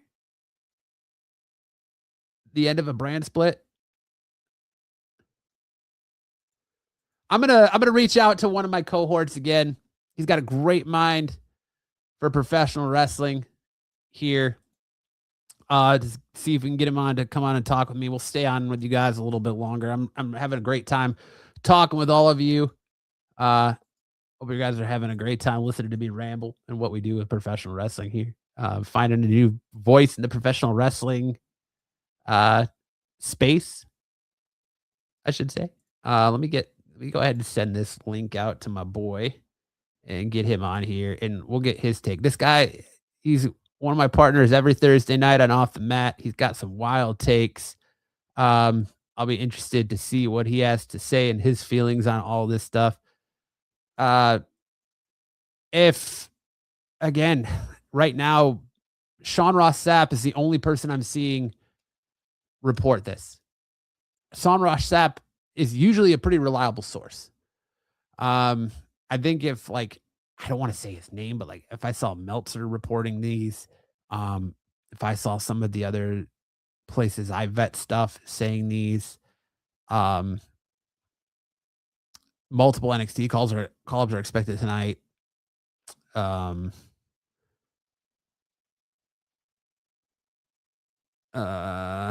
Lucas Castrioli is above the mental departures. So look, notice the wording. Like I said, context is everything, right? So Malachi Blade is among the WWE developmental departures Fightful Select and Body Slam Plus have learned. So that's a confirmation. Okay. That right there, these two developmentals are a confirmation that they're released. Trill London is among the WWE developmental departures. Body Slam has learned. That's a confirmation. Serena Linton. Okay. These are all confirmations. So now they're vetting all of this developmental. I mean, what are we seeing here, chat? What is this? Could this be potentially? Look, I'm going to throw some crazy shit at the wall. Dom, what's up, buddy? What's going on? I'm going to throw some crazy shit here at the wall, Dom. We got pretty strong in here right now. We've had a ton of people in here tonight talking about these releases. We're going for an hour, almost 2 hours, an hour and a half. It's been great. We got a bunch of new developmental talent releases. I'm saying the chat here is going crazy, saying, Santos Escobar, Selena Vega, all these big. They basically just gutted SmackDown. They just did. Exactly. Like, and now they're gutting developmental. But I'm pointing out right now that context means everything, because Sean Ross Sapp is saying Santos Escobar is believed to be among the departures. So, I mean, are you able to vet through another source that these releases are in fact actual, or is this just what they're being heard, names that are being thrown out there? I don't know, man. All I know is that every time they have a bunch of releases, they always have crazy names thrown in there as well, and then eventually they bring them back. But this is unreal because, like I said, they brought all these other people back. They got Motor City Machine Guns. They brought them in because they were a top team in AEW. They didn't use them as well. They won the championship one time, and then they just had them off screen for like weeks. And then they got rid of Karrion Kross and Scarlett to bring in Aleister Black. Yep. To do the same thing that they were doing. They didn't use them, and then they released them.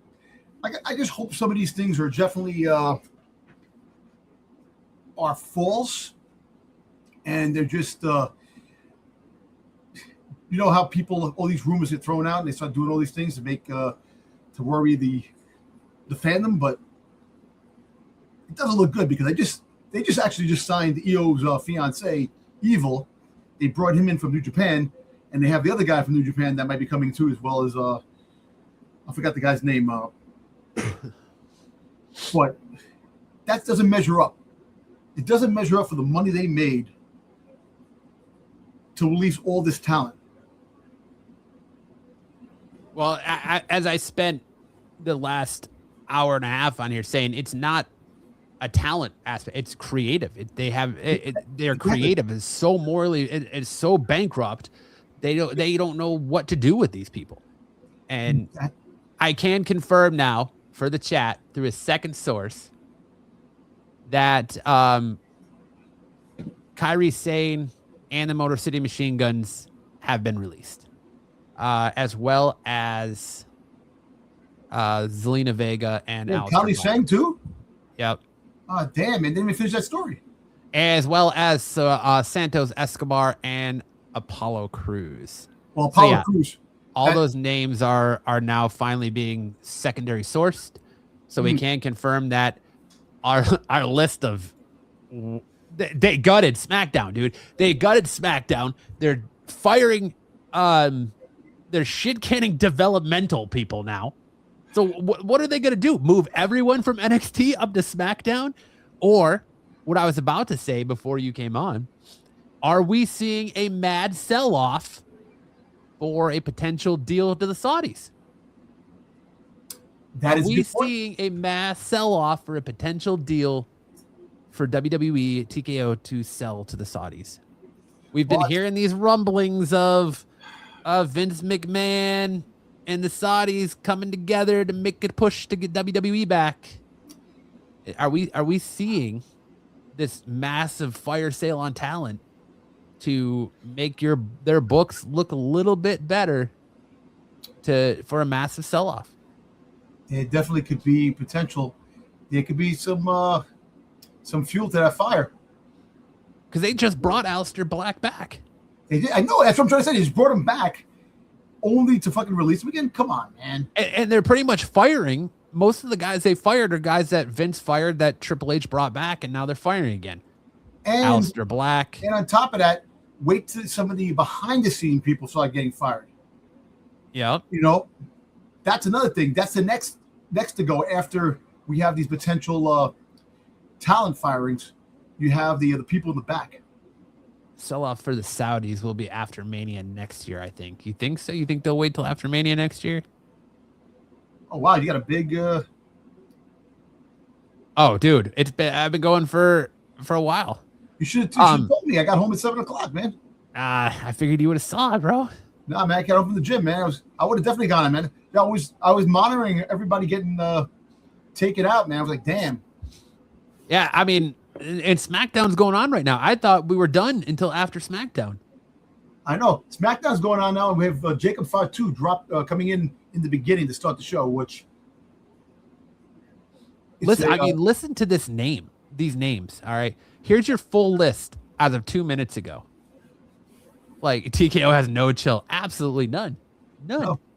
Kairi Sane, Aleister Black, Zelina Vega, Uncle Howdy, Bo Dallas, Nikki Cross, Santos Escobar, Motor City Machine Guns, Dexter Loomis, Rowan, Joe Gacy, Andre Chase, the Zoey whole Stark, friggin' wide six. Alba Fyre, yeah, Tyra May Steele, Serena Linton, Tyson, Chris Island, Malik Blade, Thrill London.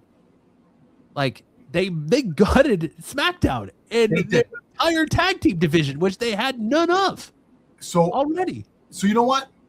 What you said before about the potential sale to the Saudis, but there's another thing. Remember, there was the rumor saying that SmackDown might become the new development, like they'll have a show for the young brand, yeah, for the young brand, and I think they might be doing that.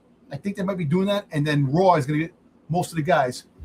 You know, at the end of the day, man, this is even bigger than the last thing that they did back a few months ago. Well, last year sometime when they released that much talent. But wow, I can't believe that we actually lost all these names. You know, and you would think, see, the Wyatt Six, underused, used wrong. And it's a shame because they had a lot of potential with their first meeting when they first debuted. That was a fantastic car show. They should have been going back and forth to each brand and taking out talent and doing things, and they could have been the problem, big problem. Unfortunately, I'm lost for words now. These releases suck. I wish them all in their future. Hey, like I said, I know, same thing here. I know. We hear it off the mat. That's why I think you should subscribe to us, chat, because we give you our real, honest opinions and takes, and we aren't fake internet reactors. These cuts happen. This is a deep cut. This is probably deeper than I think any of us thought. But it's 100% a creative thing. They haven't really used the Motor City Machine Guns right. They haven't been using the Wyatts right. It's not a money thing. Like, they have nobody. They have nothing but room on SmackDown. So you just gutted everyone on SmackDown for what? How are you going to even be able to put on a SmackDown next week for 3 hours? I know. And I think it dropped back to 2 hours. And you know what the funny thing is? You brought this up. The cuts are coming. I did. I said it last night. When are we going to see future endeavors? All I know is that cuts hurt, but this one really hurts a lot. They went deep to the bone, man, with this. And it's like, what are they going to do? What are they going to do now? Like, really? Are we seeing a renaissance of a new beginning for WWE where, they're talking about making things like no more draft. Like with the draft, I bring the draft up. That's totally. Who are you going to draft now? There's nobody to draft anymore. They're gone now. But it's still like, what kills me is you have people like Aleister Black on this list, Zelina Vega on this list, Kairi Sane on this list. But I've been talking to the chat all night. Who are names on here that you're not seeing? Why is Maxine Dupree still here?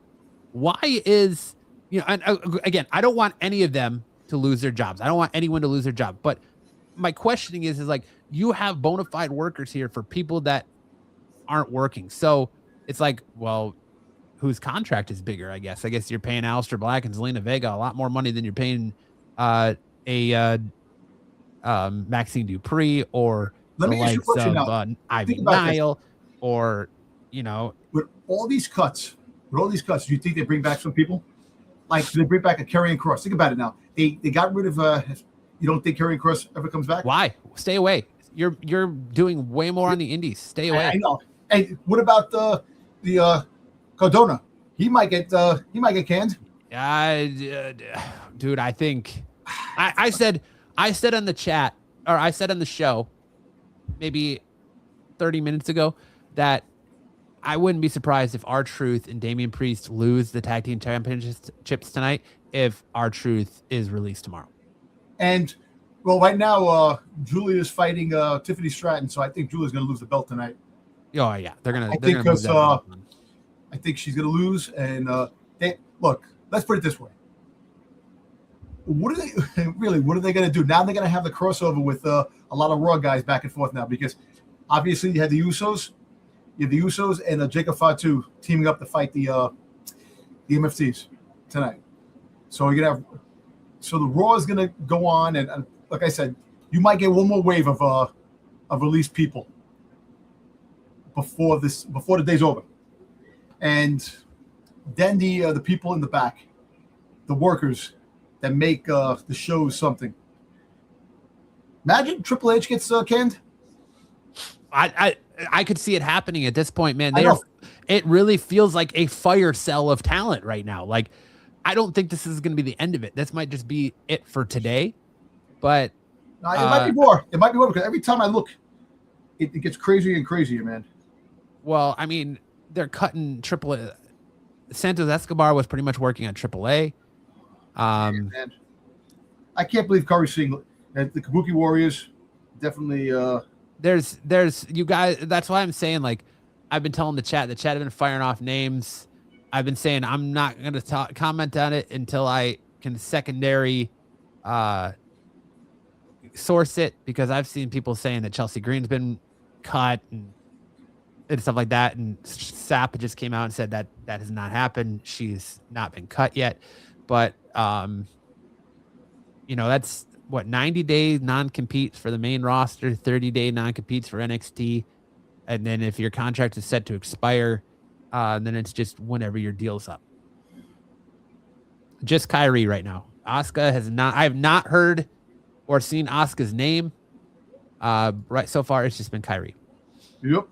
And Kairi was released once and came back.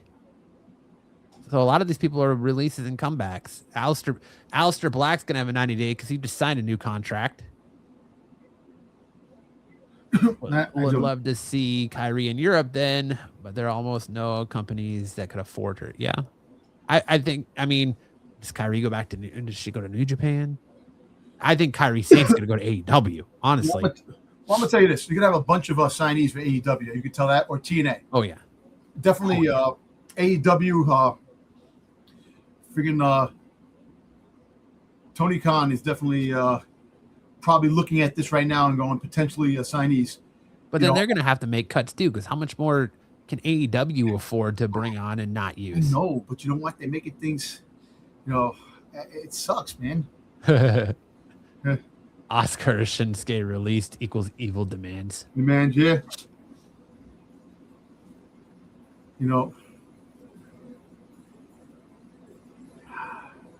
We're gonna see what happens. It's a sad day for wrestling fans. All these releases, but you know what? Listen, sometimes they do bring them back. They release them, and then they bring them back. Yeah, but Aleister Black just came back. I know. So the Motor City Machine Guns just came in. Yeah, they just came. They pretty much decimated their tag team division. Why not just release people not on TV though? That's coming. That's probably gonna come. I don't know, man. Well, I mean, they pretty much did. If Triple H steps down because of all these releases, then it's really a takeover of TKO.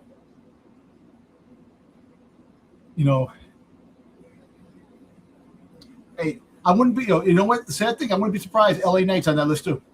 Yeah, someone asked about LA Knight earlier. Do I think LA Knight was going to be cut? And I think WWE is too high on LA Knight. They like using him too much. I think they would be in a shitstorm if they just signed Cardona back and then released him again.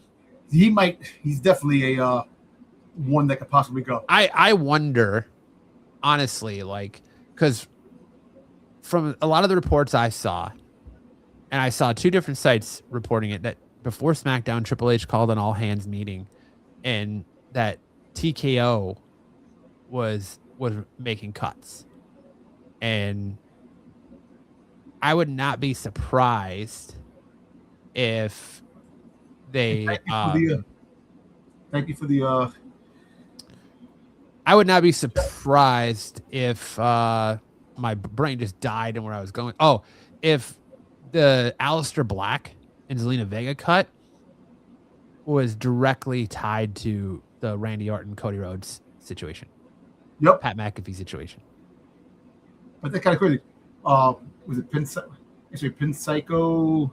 Yeah, Pin Psycho with a $5 super chat saying if they release people like Matt Cardona or others that do deserve big pushes, then WWE definitely didn't know what they were doing. They already don't. You brought Matt Cardona, like I said earlier. Cardona was huge on the indies. He was the belt collector. He was winning championships everywhere. He was the deathmatch king. And they go ahead and just bail on him, and they're going to just have him completely just be a job to everybody. I don't like what they're doing with Matt Cardona. Matt Cardona is pretty much, in my eyes, exactly how I see WWE creative dropping the ball, even with the creative shakeup that they've had. Santos Escobar, I bet you Santos Escobar is probably kicking himself in the nuts right now, saying, "Oh man, I held out, went back to WWE only to be released again." You want to show? Can you show the list of complete people list right now, up to now, who's released? Can you pull that up by chance? You fear for Wendy Chu, Sami Zayn, Tony D'Angelo, Stax, and Fallon Henley. Why? Sami Zayn's not going anywhere. Sami Zayn's definitely not going anywhere. If they do release Sami Zayn, that's going to be crazy if they release him. Yeah, Brandon Young. I will go ahead and show it and release it. This is going to be Sab's Twitter. I have double verified all of this, so I'm not going to give you fake names. Kairi Sane, Aleister Black, Zelina Vega, Uncle Howdy, Bo Dallas, Nikki Cross, Santos Escobar, Motor City Machine Guns, Dexter Loomis, Apollo Crews, Rowan, Joe Gacy, Andre Chase, Zoey Stark, Alba Fyre, Tyra May Steele, Serena. Oh, I don't know why I clicked on it. I didn't mean to click on Kyrie's picture there. Tyson, Tyreek. The bottom half here is mostly developmental. Chris Island, Malika Blade, Trill London. That's pretty much it so far. You got to be very careful because there are other names out there flying around. Chelsea Green's flying around. That's not true. I hope. Chelsea Green has not been released. Well, listen, I know there's going to be like one more renaissance of cuts. And hopefully it's nobody big. Well, Kevin Owens, just read an article that Kevin Owens is going crazy because he's not wrestling right now. So hopefully, and they said he's going to be a coach on LFG apparently. So for now, so we'll see what happens. But damn, that was a crazy list of people. It's a big list of people. Yeah, it really is. Like, might as well let Asuka go too. Well, listen, the storyline that they had with Asuka and Io Sky, I think all that's going to be. It's a TK over takeover. It feels like that, doesn't it? It really feels like we are in a big, creative, not creative, but power shift. Like there's a huge power struggle at play right here, and you know, it looks bad on TKO because they just did all this toting about how they had the most profitable WrestleMania in history. They are having record earnings. They're, people are paying their ticket prices to go to these shows. And so why are we cutting? There's something more at play here that we're not seeing. So is it a buy off? Is it a takeover? Is it going to be a complete creative overhaul after how people online have basically shit all over night one of WrestleMania and WrestleMania as a whole? You know, it's funny how Nick Khan turned around and says, we don't listen to what the other fans say. No, we're going to do our own thing, this and that. But obviously the fans really got in the ear of the top brass of the things that are going on. You know, and like SmackDown is totally gutted. There's really nobody on SmackDown. Yeah, SmackDown. Yeah, Brian says SmackDown barely has anyone left on their roster. How are they going to survive after these cuts? Well, you know what? They're going to have the crossover. You're going to call up everyone in NXT? NXT, or they're going to have crossovers with Raw. The guys I think we're going to see an end of a brand split is what it's going to be. We're not going to have a brand split between SmackDown and Raw anymore. We're going to have these. It's going to be like it used to be. Flowing back. Yeah. 24 years ago, they started doing the brands split. So kind of now we'll get to see what back in the Attitude Era, where each time you had the guys go back and forth, which was great. I like that. Well, you know what it is?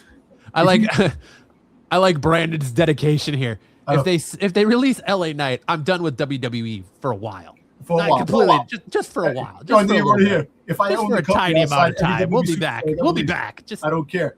You see, Brandon, this is where it becomes difficult. You want to sign every WWE guy who's released. It becomes the money situation.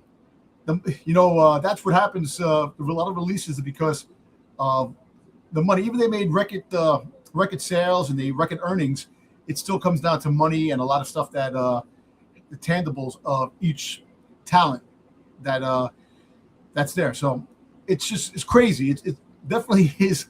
I can't believe what's going on today.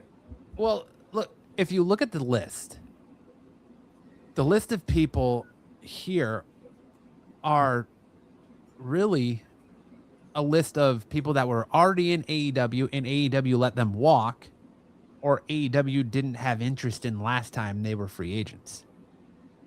Yeah, but it's still. Look, let's look at the list. Like, really out of all the, and chat, chime in here too. Out of everybody listed here tonight, who do you really see Tony Khan going after? There's maybe, if I'm being 100% honest, I could see 2, maybe 3 names on this list of releases today that Tony Khan's gonna actually probably try to have conversations with in 90 days. Motor City Machine Guns is one of them. Kairi Sane is another. Yep. Maybe Joe Gacy. Maybe. But I think Aleister Black goes to the Indies. I think Zelina Vega goes to the Indies. Nikki, I don't know what Nikki Cross is going to do. She might just go back with her husband, Killian Dane. Yep. Dexter Lumis might go to Hollywood. He might go wrestle in AEW, but I don't see a lot of like names AEW be after. You know, one name that I'm surprised hasn't been released, but and I've talked about him tonight, Johnny Gargano. Yep, WWE ain't going to release Johnny Gargano because they know for a fact he's going to go to AEW and be a massive star. Well, you know, the crazy thing is, right? Grayson Waller, another one. Yeah. Otis and what's his face? But is the Grayson Waller one for the international crowd because they can send him and Rhea? Yeah. There's been talk that people are speculating that Buddy Matthews might be coming back to WWE. Oh, Tiffany Stratton just won the belt. Not surprised there. Let's see. I know it's unlikely, but what if the storyline? But what if it's all storyline? I don't want to bring people's hopes up, but this doesn't feel like a normal release. I don't think it's a storyline. It could be like if this is a storyline for the TKO takeover, bravo. But I don't think WWE Creative has it in them. I don't. And could they potentially see your comment now, unknown, and fall ass backwards into a storyline? Absolutely. Yeah. But you know Aleister Black, Tony Khan, I'm sorry, please take me back. LOL, right? I can book WWE 10 times better. Release Jey Uso and Jimmy Uso too. That's cold-blooded. Aleister Black could be big in NJPW. Also living in Stardom. Yep. Yeah. I wouldn't be surprised if they let Grayson Waller go. Yeah. Motor City Machine Guns going to AEW 100%. Yep. Tony Khan I think he'll 100% go after Kairi Sane. But I think NG. I think that New Japan and JPW will be a player in that game as well. The Wyatt Six could go to TNA. I and feud against the Righteous, yeah, but I don't think they would be the Wyatt Six. I don't think WWE would let that happen. Well, look, hopefully we keep our fingers crossed that nobody else gets released tonight. But damn, this is the whole friggin' scoop. It's crazy. Give me Kairi Sane, Santos, Alistair. Yeah, I could see Santos in AEW, but they're not doing a whole lot with it. They're trying to push Andrade, but Wyatt Six, Lena Vega, and MCMG, Chase U, Zoey Starks, and any other free agent wrestlers, line them up, and they will be stars. Look, indie promotions are gonna eat well with all this because you're gonna see the local one here in Phoenix, I think it's like Cactus, something like that. You're going to see a lot of these indie promotions eating well with these guys rolling through until they get picked up somewhere. To be fair, I can see Bo Dallas for Dark Order, MCMG, Santos to AEW. That's all. Yeah, like I said, I could see Bo Dallas doing another Dark Order type gig. Kofi Xavier could leave as well. I think WWE is too high on Kofi Kingston. I don't see him can you imagine what people are going to say? They just re-sign Paige and then they get rid of Xavier Woods and people are going to run wild with speculation there. WWE keeping New Day, but Grayson Waller will be gone. Give me him also, yeah. Let's see. That's crazy. PSN Psycho with a $10 super chat saying, WWE fans, let's give LA Knight a push. Let's give more people opportunities. WWE is self. Nope. How about we give you Pat McAfee and I show speed with WWE? Yeah. That whole Pat McAfee thing really took an ugly turn in the last week and a half, huh? Horrible night. Yes. Andre Trace will probably retire now. Yeah, some more WWE releases coming tonight and possibly tomorrow. Yeah, I don't think you've seen the end of it yet. They haven't really even touched NXT yet. That might be because they're gonna gut NXT with call-ups, but yeah, I don't think they're done yet. Honestly, once Vince stepped down, I had a plan B. It was to destroy WWE as TKO Takeover. Look. It is very ironic the way we like we said, we see releases every year. I said it on our show. If you guys are just finding us for the first time, we are off the mat. Dom and I, along with our buddy Sticks, do this every Thursday night, 9 p.m. Eastern. We talk professional wrestling. We give you the rundown of the shows this week, top news stories, all the craziness going on in professional wrestling. We talk about this kind of stuff. And I said last night on the show, when are we going to get future endeavors? Don't be surprised that we are heading head on into future endeavor season. I thought at least it would be a couple weeks down the road, maybe before Backlash. I didn't think it was going to be releases here and there, not a big, I didn't think it was going to be to this extent.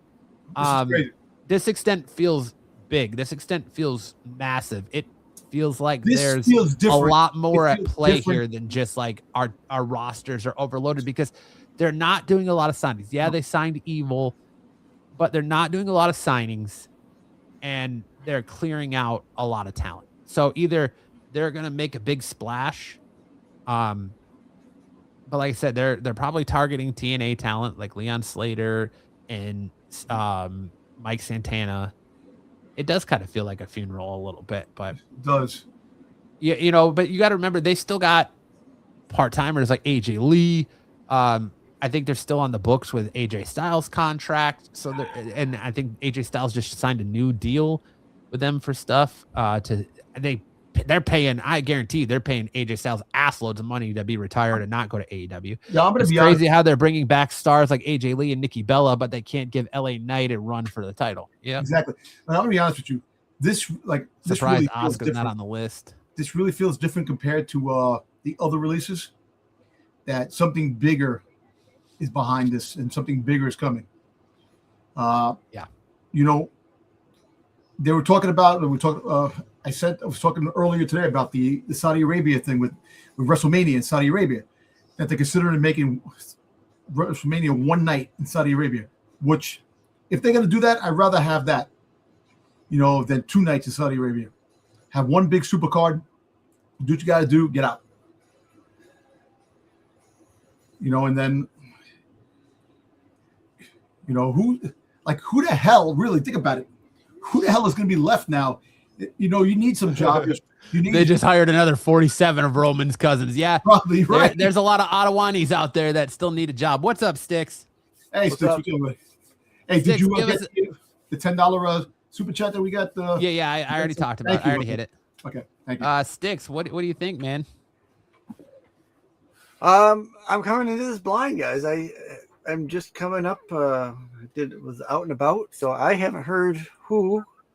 So I'll let you run it down, and I'll give you my opinions. Get ready, buckle up, because it's pretty much the entirety of SmackDown. Kairi Sane, gone. What? Wow. The whole Wyatt Six. Aleister Black, gone.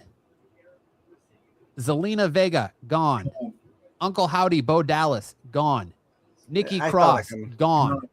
Santos Escobar, gone. Motor City Machine Guns, gone. Dexter Loomis, gone.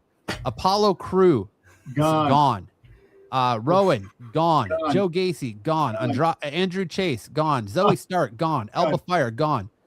And then you're getting into your developmental. Tyra May Steele, gone. Serena Linton, gone. Tyson, gone. Tyreek, gone. Chris Island, gone. Malik Blade, gone. Thrill London, gone.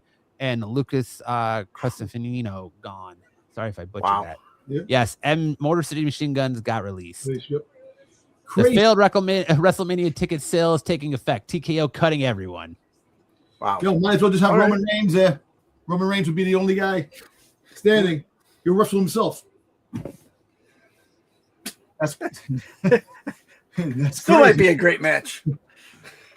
Nah, but serious, Sticks, we were talking about the fact that this feels different.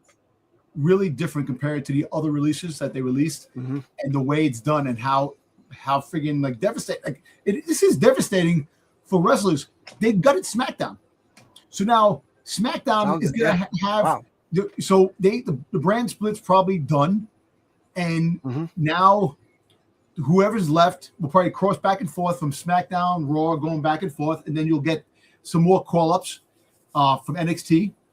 You know, and you got, you know, it's basically what NXT call-ups have we gotten on SmackDown so far? Nobody yet. Nobody yet. So Henry, JC Jane is Henry, supposed to be there tonight. Yeah. Apparently, JC Jane. They're saying about they're talking about the Blake Monroe.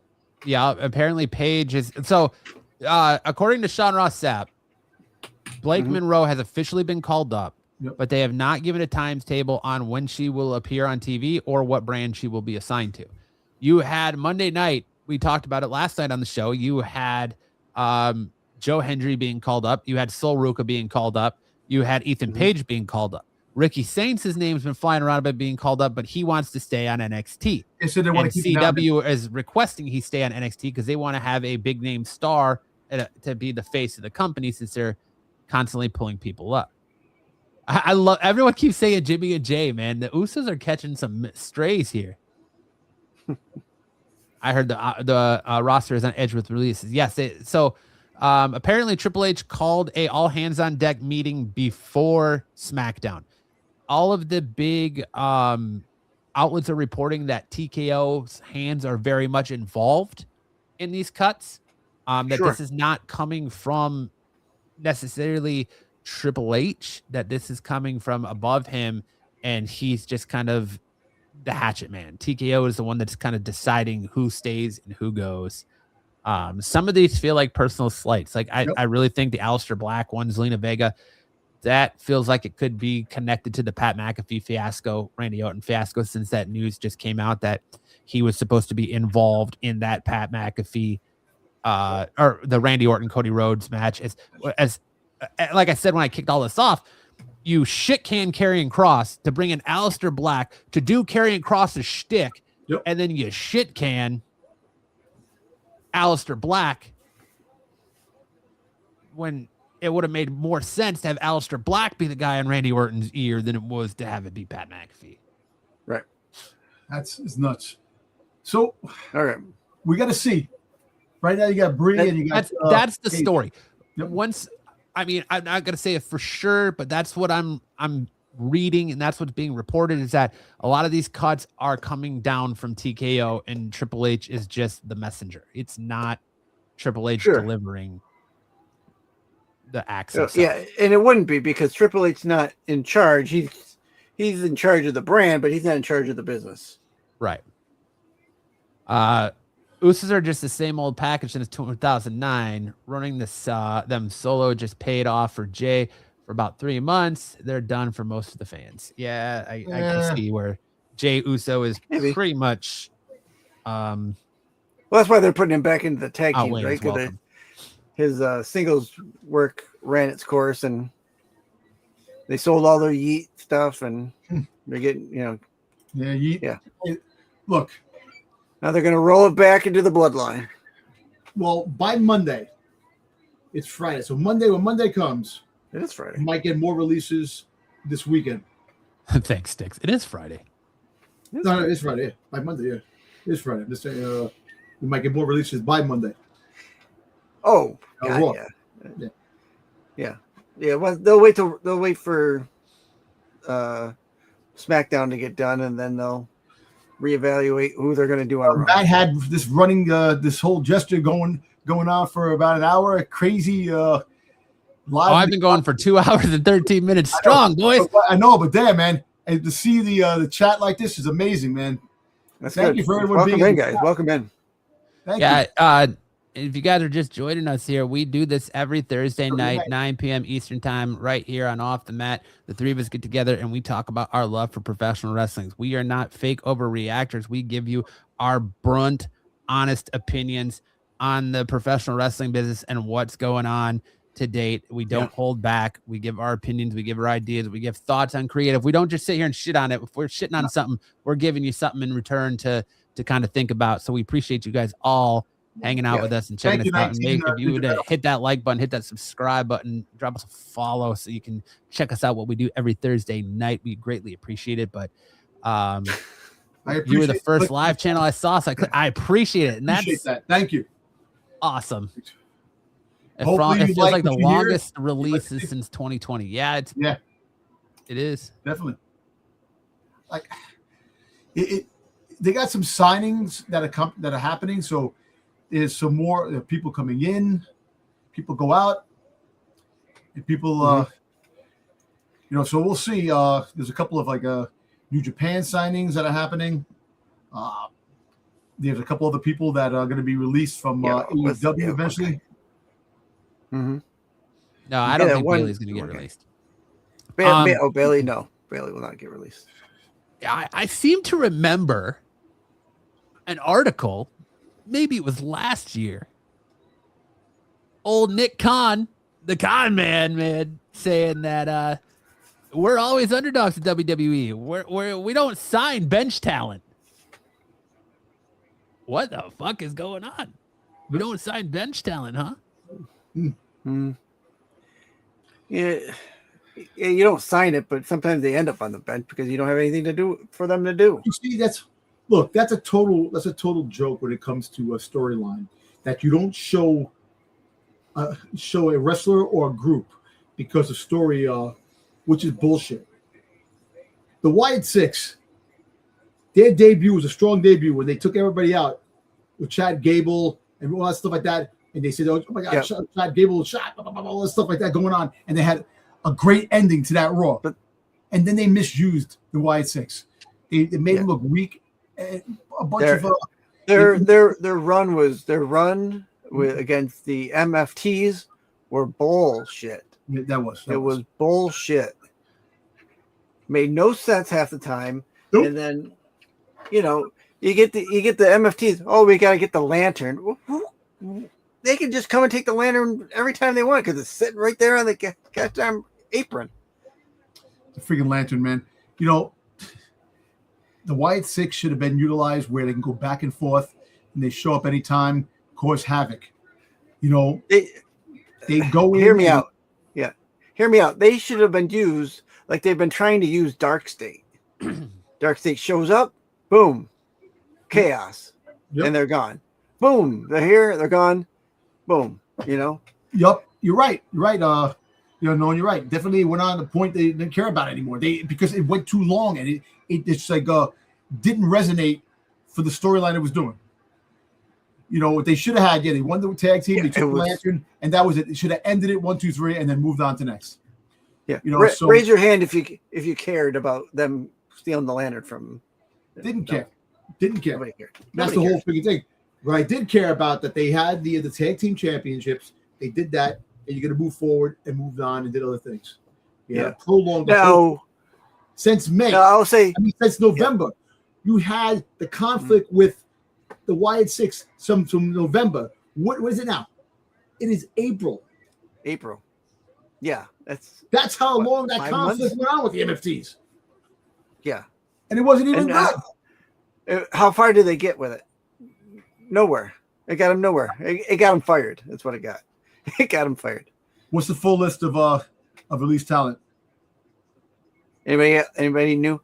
I will say that I'm kind of shocked because it seems like it's only been 3 or 4 months that they've had the Motor City Machine Guns. Maybe it's been a little longer than that, but I don't feel like I've seen them a lot and utilized a lot. I've seen them on Main Event. They were on Main Event just like 2 weeks ago. Yeah. Or last week or 2 weeks ago. But who's Asuka going to yell at now? She can't yell for Kyrie anymore. I know. Kyrie! Oh, my God. Well, maybe that'll be for the best, I guess. Well, we were kind of talking before you jumped in, Sticks. This feels different, right? Do you see this potentially being a stage to sell off to maybe Vince? Because we keep hearing those rumors about Vince and a Saudi backer trying to rebuy WWE. Do you think they're making a play to sell to Saudi? Could we be seeing a sell off? Because this is a lot of talent. This is a lot of book clearing.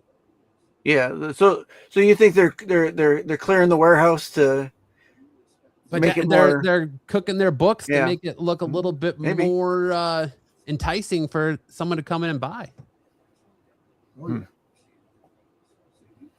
Hopefully now we can put Penta and Rey Fenix together. Yeah. Yeah. Hey.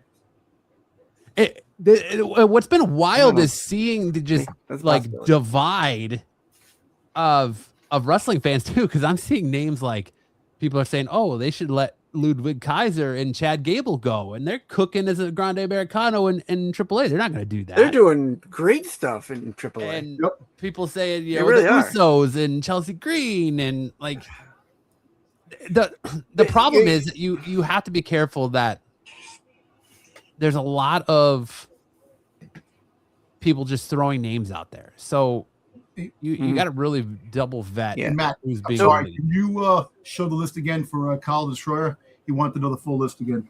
Yeah, I can. I will say that I understand people maybe mentioning the Usos. The Usos have been on our TV for the last 6 years. You know, we had them with the Bloodline. Jimmy J had their little solo stuff. We yeeted for a year and a half. That all the talent they released it were making subpar cash and making money. That one big name, that really big name, is on the horizon of probably getting canned too. Here's the list for per Sean Ross Sapp and PW Insider. Kairi Sane, Aleister Black, Zelina Vega, Uncle Howdy, Bo Dallas, Nikki Cross, Santos Escobar, Motor City Machine Guns, Dexter Loomis, Apollo Crews, Rowan, Joe Gacy, Andre Chase, Zoey Stark, Alba Fyre, and then the bottom half is all developmental talent. The Tyra May Steele, Serena Linton, Tyson, Tyreek, Chris Island, Malik Blade, Trill London. I feel like they just signed Trill London too. Yeah. And then this, but maybe I'm wrong. This Luca Crucifino. That's your total list as of right now. You know what, Chet? Listen, I like Jay Cargill. Unfortunately they didn't utilize her really good. The way she is. She had a good WrestleMania match. The female Lex Luger. Yep. So I don't think she's going anywhere. Hopefully not. Because they really don't have any talent. If you really think about it, the landscape. And like I said, there's probably more to come. And that one big name is probably is definitely. Oh, that's a good. I did see that. I did see that Pocket Gaming. I did see Lucha Underground's a Lucha Underground's announcement today too that they're coming back. So a lot of this talent could be going to Lucha Underground as well. But that's 90 days non-compete for main roster, 30 days non-compete for NXT, or whenever if their contract was ending, whenever their contract was up. Yeah. But a lot of these guys just signed. Kairi Sane just signed back to go again. So, I mean, she might be coming to the end of her contract, but I bet you she still has a year or two on it. Aleister Black was just re-signed. Zelina Vega just re-signed. Or I don't know about Zelina, but I think I know Aleister did. But some of these guys' contracts may have been coming to a close, like Bo Dallas and Nikki Cross, but Santos Escobar just re-signed. Yep. So yeah, I don't know. Like I said, we've said it just feels different. There's something here to all this. It doesn't just feel like JC Jane. JC Jane just showed up SmackDown. Okay, that's one of the names that was. Oh wait, JC Jane. Oh, the friggin' what's the Fatal Influence? It's all a Fatal Influence with her. Yeah, they're beating up Charlotte, Alexa Bliss, and they beat up Brie and Paige. Yeah, just to answer your question there, Matt. Trill signed with the WWE November 14th of 24. Okay, so literally a year ago. Yeah, so a year and a half. A year and a half ago. Okay. Yeah, a year and a half ago. Oh wow. Okay. I mean, yeah, it's not like you're going to see a Cody Rhodes or anything like that, but some of these guys were pretty much what all SmackDown had. Well, you're right. You're right. I'm telling you, that big name is looming in the back. I hope not, but this feels like a gut blow. That they're just freaking taking out the trash, and they're freaking doing what they got to do. And they're purging. They're purging. Definitely. Yeah.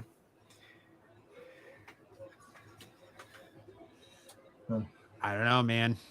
Well, listen, this is it is a big purge. It is a real big purge. It really is. But we'll see.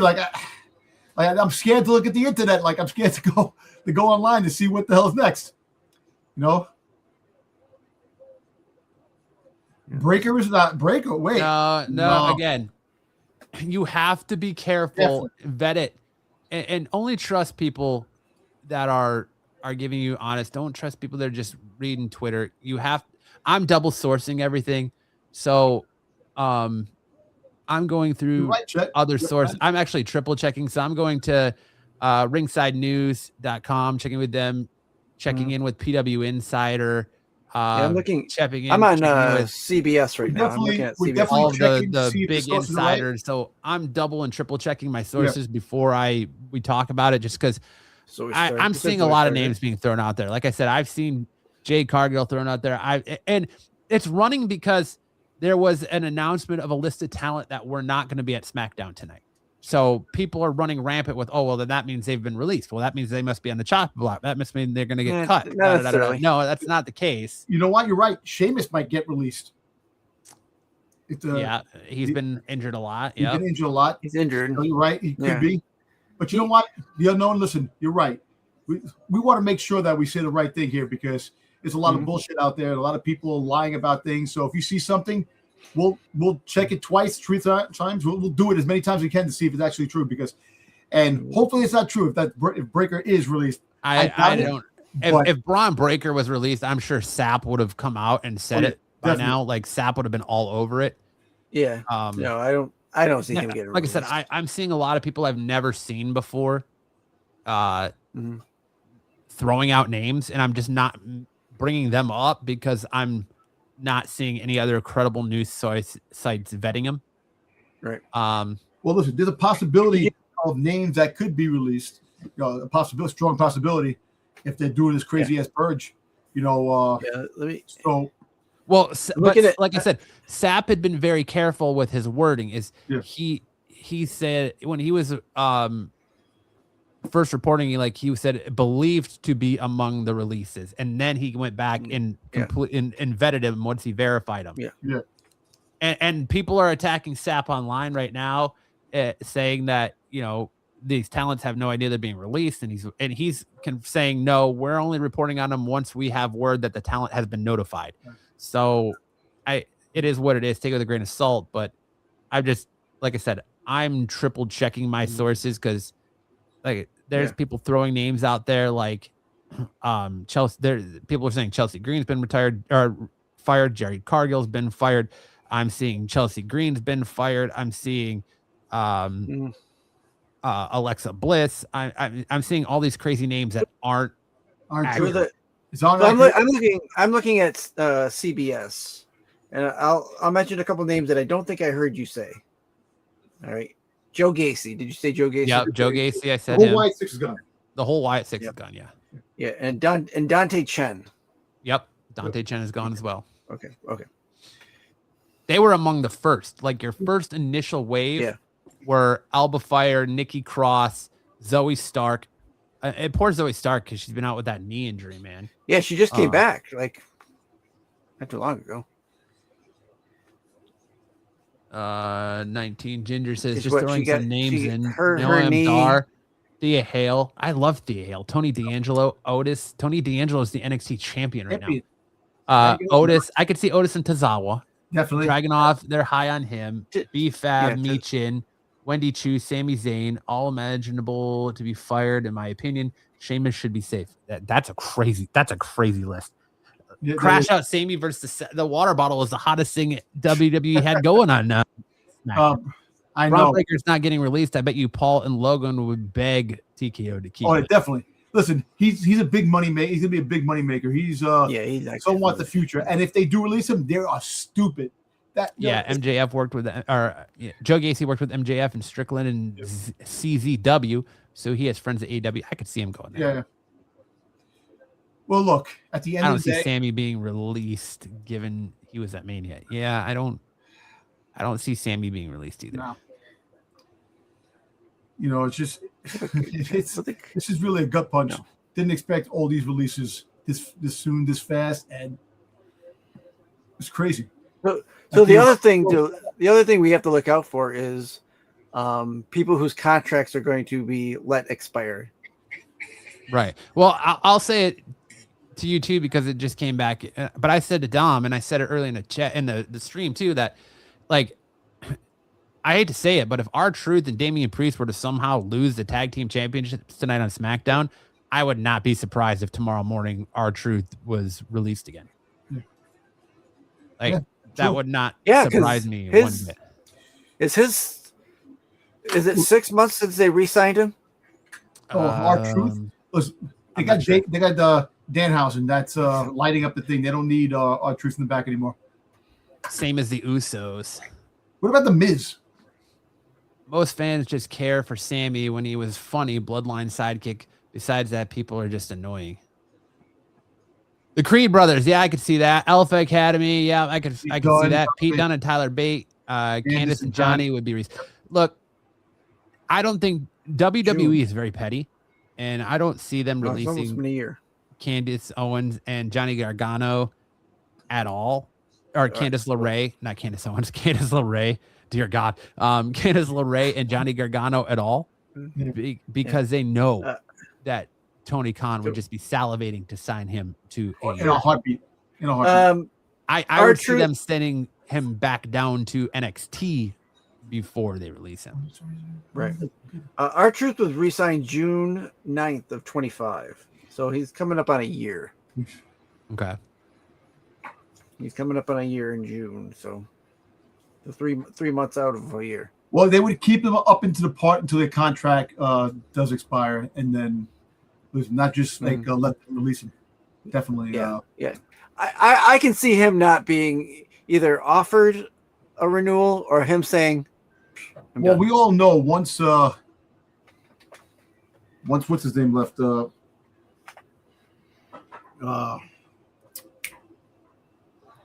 Jesus, why am I drawing a blank? Cena? No, went to AEW. Johnny Gargano's tag team partner. Tommaso Ciampa. Once Ciampa left, Tommaso Ciampa. Yeah, you knew that eventually Johnny Gargano is going to leave eventually, but they'll probably wait till their contracts expire to let him go, and instead of just releasing him. Yeah, I just don't. Like I said, WWE is very petty. I don't see them releasing Johnny Gargano, or if they do, they're gonna like tack on like some like Samantha Irvine level non-compete clause to him. That's another one I keep saying. Solo Sikoa. Solo should be released. He hasn't been into a WrestleMania. Well, look, I'm not sitting here calling for people's jobs, man. Like, I know you can't blame him. You got to blame the creative. You got to blame all the crap that's going on. TKO. You 100% have to blame TKO, the heads, and creative. It's nuts.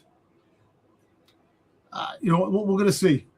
We'll see what the future holds. I didn't forget The Rock is part of TKO, and neither did WWE when they paid him some ungodly amount of money just to be able to use the trademark of The Rock. Yeah, they're not gonna really. I can't remember who said it earlier in the chat, but someone said they're doing all this to make way for like 60 more Anawani members. Yeah. Zilla Fatu, are we gonna see Zilla Fatu in NXT soon? Maybe. Might now. Exactly. Definitely see him. Who else are we gonna see come in? Like insane. I would love to see. Could you imagine the field day Rikishi would have on his podcast if WWE came in and fired his boys? Oh yeah, send his sons packing. He would lose his ever-loving mind. Tommy Invincible, hell yeah! Let's get Tommy Invincible up in here, bitch. Yep. Let's ride the lightning with Tommy Invincible. Oh yeah. Cody's in the ring right now. Is he gonna say he's gonna step down a little bit? Surgery for his eye. Man, it's just gutted, man. Gutted. SmackDown's gutted. SmackDown is done. The brand split, I think, is done. Well, we talked about that on Thursday, right? The possibility of maybe it not. We've been talking about the brands, the draft for over a year. Yeah, it does. Well, if they're going to consolidate and make it just one, you're not going to get a draft. You're just going to have that open-ended. Black eye looks horrific. Let me ask you three. This. Who do you think they should bring in or keep besides more release? Well, I don't. Bring in. Well, listen, Zilla Fatu, definitely bring him in. Because there's been a lot of issue, things going on between Ricky Saints and him. You bring him into NXT. 100%. Definitely. Me personally, I'll bring back a favorite of mine, Karrion Kross, but I don't know if he wants to come back. And I actually wouldn't want him to come back to get fired again, which really sucks. Right. But it could be a possibility. Get back, and then like the bottom. They don't have anything for him. They don't have anything for him to do. Well, he was originally what they gave Aleister Black and I know, but now they don't have anything for him to do. That's played out. That's over. I don't. But who else out there? There's potentially other names that are going to be released by AEW that they could possibly pick up. Contracts are probably coming to an end. We keep saying Chris Jericho. Chris Jericho, I know he's obligated to the add-on to his contract. I don't know for a couple of the dates, and maybe we'll see him by SummerSlam. I'm sure that Tony Khan is sitting in the draft room of the Jacksonville Jaguars right now with just a massive hard-on with all the talent he's seeing being released. I know. But another thought, mass releases the same weekend as the NFL draft, trying to keep it as quiet as possible, and TKO possibly grateful for the draft. They're not keeping this quiet, man. This is the amount of talent that's being released right here. Like them essentially releasing the entire. We've been saying for weeks that Raw, they have no tag team division anymore. There's no tag team division on Raw. There's tag teams on SmackDown, but they're not being utilized. Well, Motor City Machine Guns have been on TV damn near every week. And now they're gone. So, and they were one of the credible tag teams, but it is a head scratcher that talent like that, like Kip Sabian and stuff, are getting released, but they're keeping the likes of Otis and Tozawa. They're keeping the likes of. They might be going, man. You don't know. Yeah, they might be of Grayson Waller, Maxine Dupree. Like, I'm not calling for anybody's jobs. I'm just making the observation that it's insane the level of talent they're releasing versus the level of talent they're keeping. And maybe that's all contract, and that talent is on a much cheaper contract, so they're easier to keep. Maybe you're right. Maybe they are going to release this talent and sign them to a much more company-friendly deal. But if I was these guys, I wouldn't want to do that. I would be pissed that they keep jerking me around. If I was Aleister Black, like, I'd be like, I'm not coming back again. Yeah. Let's see. Brian Carr says, even with Rhea Ripley going to SmackDown, it isn't going to help the show either. No. Yeah, probably. It's boring. Look, what they're going to have is they're going to have their main talent that's on SmackDown, but they're going to have crossovers. Because if the brand split is done, they're going to have the crossovers with Raw, SmackDown going back and forth. So, and the word on Evil is that he's requesting to go to NXT, so he has time to get used to the WWE style of wrestling. Yeah. Mm-hmm. Nick Khan to AEW and Triple H goes back to NXT. Hey, I mean, listen, we know it.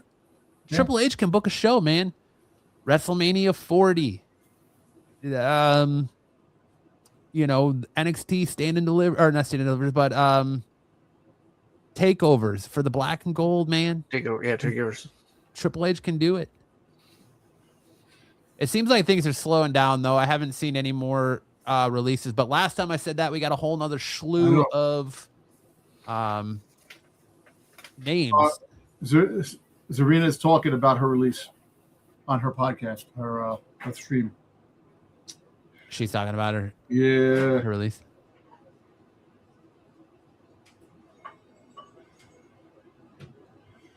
I don't know if it's the wrestling company's trying to be politically correct.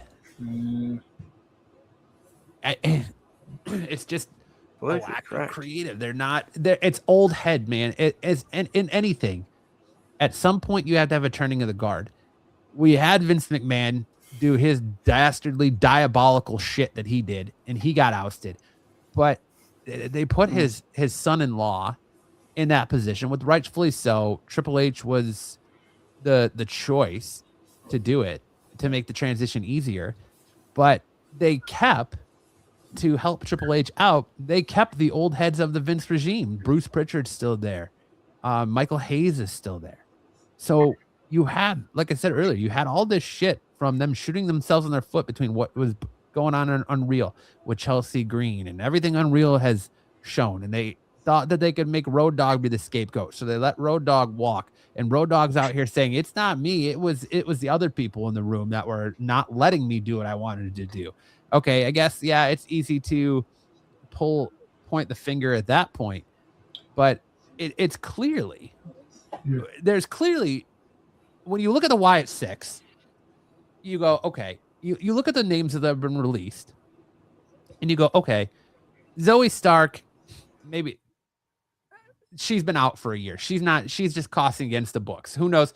Maybe they got bad news about her knee, and she's not going to be able to come back as quickly as possible. And instead of just extending her contract due to injury time, they're just going to release her because she's going to have, maybe, just speculating, maybe she has structural damage to that knee that will limit her in the ring. But Kairi Sane, Aleister Black, Kairi Sane's been heavily involved with Asuka and Io, so she's been 100% there in story. Aleister Black, he's been kind of very eerily like Karrion Kross, hanging out in the background only to be cut. Uncle Howdy, the Wyatt Six, misused, terribly misused.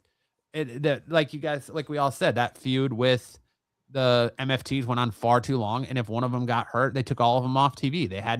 They should have put them with Alexa Bliss right off the rip. They should have put them with Alexa Bliss.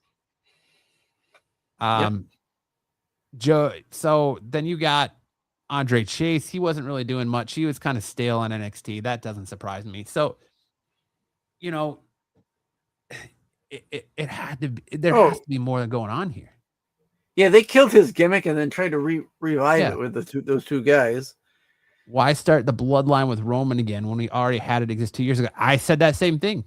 And not to mention that, I'll top that time in. Why do you have CM Punk spend the last 2-3 months harping on the fact that Roman Reigns can't do anything on his own? He needs his cousins. And his first night as champion, what does he do? He runs right back to his cousins. So all you did was just prove everything CM Punk said 100% correct. Brandon says, I think TKO is keeping African wrestlers also like Carmelo Hayes, Trick Williams, Obafemi, and Royce Keys, the New Day, Javon Evans. Look, that's their future right there.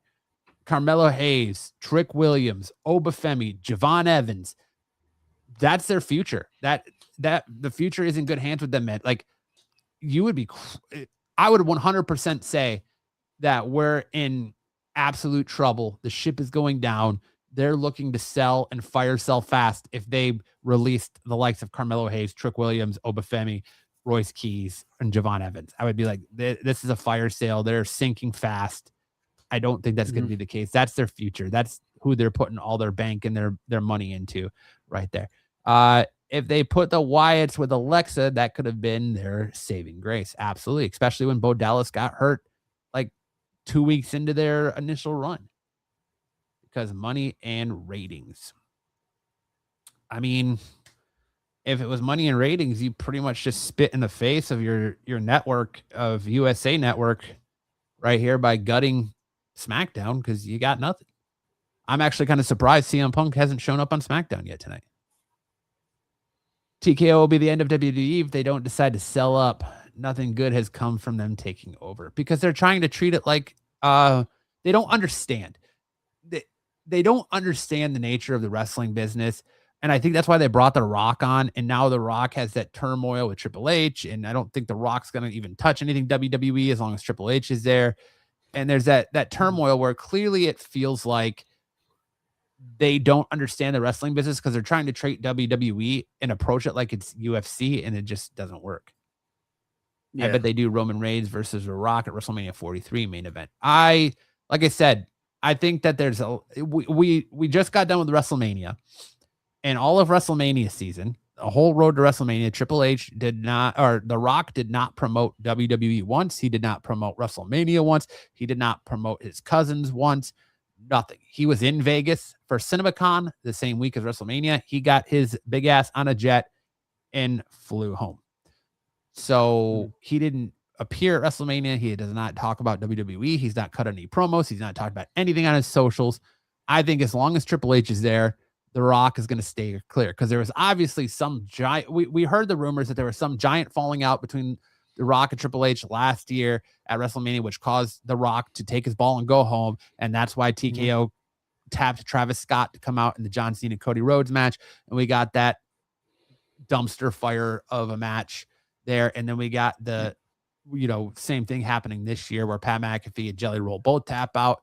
And we got this clusterfuck of an ending to this year's championship match.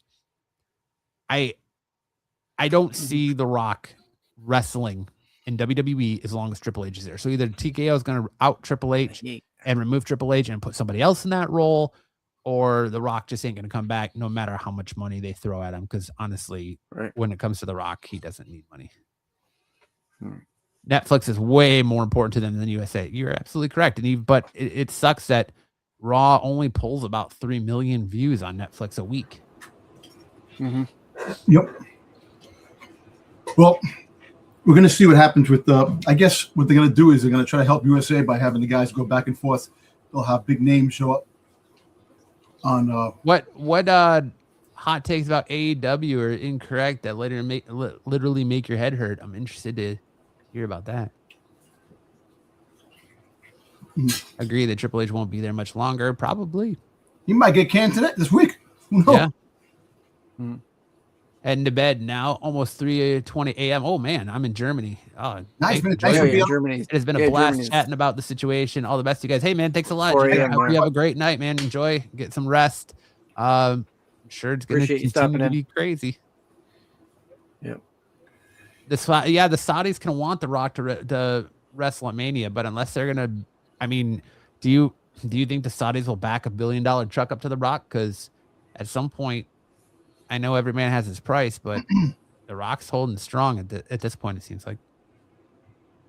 Who do you think, if Triple H got fired, would they replace him with? That's a great question. Honestly, Shawn Michaels? Maybe Shawn. I don't know if Shawn would take it. Off the top of my head, with who they have right now, I would say it could potentially either go to Bruce Pritchard or who's the other one? Maybe Paul Heyman, because they had Paul Heyman doing, and there was that rumor they're going around that Paul Heyman was going to be the general manager of SmackDown. Yep, maybe that might still happen. It could be Michael Hayes. It could be Paul Heyman. Yeah, I was trying to think of who the Freebird. Like, what's the Freebird guy? You know what? But that still might happen. I agree with Ham that Shawn would probably retire at that point. I did know Apollo Crews was still with WWE. I did. You know, he was injured. You didn't see him for a while. Then he popped up on Brian Gerwitz. Yeah, he was on maybe. Yeah. He was on that YouTube one. Yeah. I wouldn't blame Triple H, because after everything he's done for the company, I just don't know why Vince would destroy his own company. It's not destroying his own company. It's Brian Gerwitz would take over creative. Triple H goes, he is The Rock's boy. You're probably 100% right, because that is the guy who writes all The Rock's promos. That's The Rock's boy. I would not be surprised. Yep. One bit. Hire you, definitely. Go right ahead, man. I'll be honest, I wouldn't want the job. I really wouldn't. You know, so Vince didn't want, look, if those allegations didn't come out, Vince would have still been partially owning the WWE with TKO, and they probably been a different type of company. It'd be business as usual, and eventually TKO would have turned around and probably said, "Listen, we'll buy you out if you want." Or the whole plan was for him selling it to the side. Okay, so sorry to interrupt you, Dom. Zelina Vega is on, like you said, was on her podcast, and she says something very, very interesting that I want to share. I want to play and share audio here if I can. she said something very, very interesting that I want to share with you guys. Here, let's play the Zelina Vega video. Can you guys hear it? No. You can't hear it? I can't. Can you put it up? Can you put it up on the screen? You got to drop I didn't put it up on the screen. Whoops, my bad. Sorry, everybody. I promise you this isn't my first time here. All right. When people So can you hear it now? Usually, or from there, it would say TK. Sorry, it would say Stanford calling you. And that's when your heart's like, oh fuck. But this time, it said TKO. So I was like, very telling. 5:09 p.m. is when I found out. Wow. So. Yep. Yeah. That is the thing. But I think the biggest holy fuck is that when. So there you go. So she said it right there that normally when they get released, they see Stanford, Connecticut calling, and that's when your heart goes crazy. At this time, it said TKO. So they're getting the call directly from TKO. This is an over the Triple H's head sort of deal here. Yep. Well, we knew it was going to happen. We just didn't know who. But there's some names there that I'm a little surprised by. Some I'm not too surprised by. In 12 months, because there was speculation that Tony Khan was in talks to buy WWE. In 12 months, on a special preempted Friday collision, Tony Khan announces he bought WWE only for Shad to come out in a SmackDown and announced that he bought WWE. Oh, good, the whole WCW, WWE buyout thing again, huh? Oh, sorry, wrong Khan. Yeah, TKO is definitely taking over, if and no buts about it. We got the leaked audio too from Ari Shaffir saying that TKO, everything runs through them. All the decisions run through them. They make the decisions. They run everything. And looks like that's the case, as Zelina Vega is the first one to kind of speak out about it and admit that the call came from TKO. So yeah, this looks like it's over Triple H's head. It's over all the creative. Triple H is probably scrambling. Yeah, not great. Nope. Technically, they should hear from TKO as they're all TKO employees, not Triple H employees. But WWE is owned by TKO. So they should be getting the call from WWE headquarters, who handles the talent. TKO doesn't sign the talent, WWE does. So WWE would be responsible for terminating the talent. So therefore, the calls letting you know your release should come from WWE, from Stamford, Connecticut, not from TKO. The fact that it's coming from TKO means that it is coming from over the head of WWE. It is coming from the tippity top, trickling down. Yeah. Do you all really think Brock is done? No, I don't. I think we will see Brock at SummerSlam for one more match. Yeah, I hold out hope for one more, but who knows? Brock will do what Brock wants to do. So, all right. I'm so pissed that Black just came back for no reason. Yep. I heard some of the release wrestlers were scheduled for SmackDown, but got released, so that's why Triple H called that meeting. Yeah. So there was a lot. You got, like I said, there's a lot of reports going on. Apparently, there was a all hands meeting before SmackDown, an hour before SmackDown, to let people know that they were released. That Triple H did call, but there's also people that were scheduled, promoted for SmackDown, like Jay Cargill, I think Chelsea Green, and some of these others that were not there. And so people are running rampant, automatically being like, oh my God, they must have been released. They were released. They weren't on SmackDown. They just were nixed from the show. That happens sometimes. That doesn't mean that they were released. No. But yeah, that a lot of these releases did come out of nowhere, because I saw, I saw the initial releases and I was like, all right, well, obviously we're going to be done, because they're not going to release more during SmackDown. And nope, here we go. Keep releasing people during SmackDown. But all right. Zoey Stark released a Twitter post thanking WWE, and doing her link for bookings. Look, this is what we do here on Off the Mat. We give hard truth takes. And I'm gonna drop some truth on everybody here a little bit. Oh, here we go. If you're coming in saying that you're sad about this person being released or that person being released, buy a t-shirt. Whenever they release merch on most will probably do pro wrestling tees. Buy a t-shirt. If they're an independent booking, go to that independent show. Support them any way you can. Buy a shirt, buy merch, support their Twitch streams if they do that. To me, it's like if you're coming in here being like, oh, I'm sad so and so is released. Well, if they're being released, they're either A, not in stories, B, not a high merch seller, C, who knows. But I don't see a lot of people rocking Aleister Black shirts. I don't see a lot of people rocking Zelina Vega shirts. Now, they might not have had merch there to buy.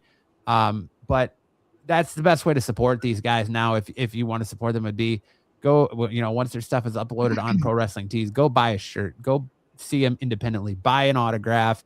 If they do meet and greets afterwards, things like that. That's going to be the best way to support them now.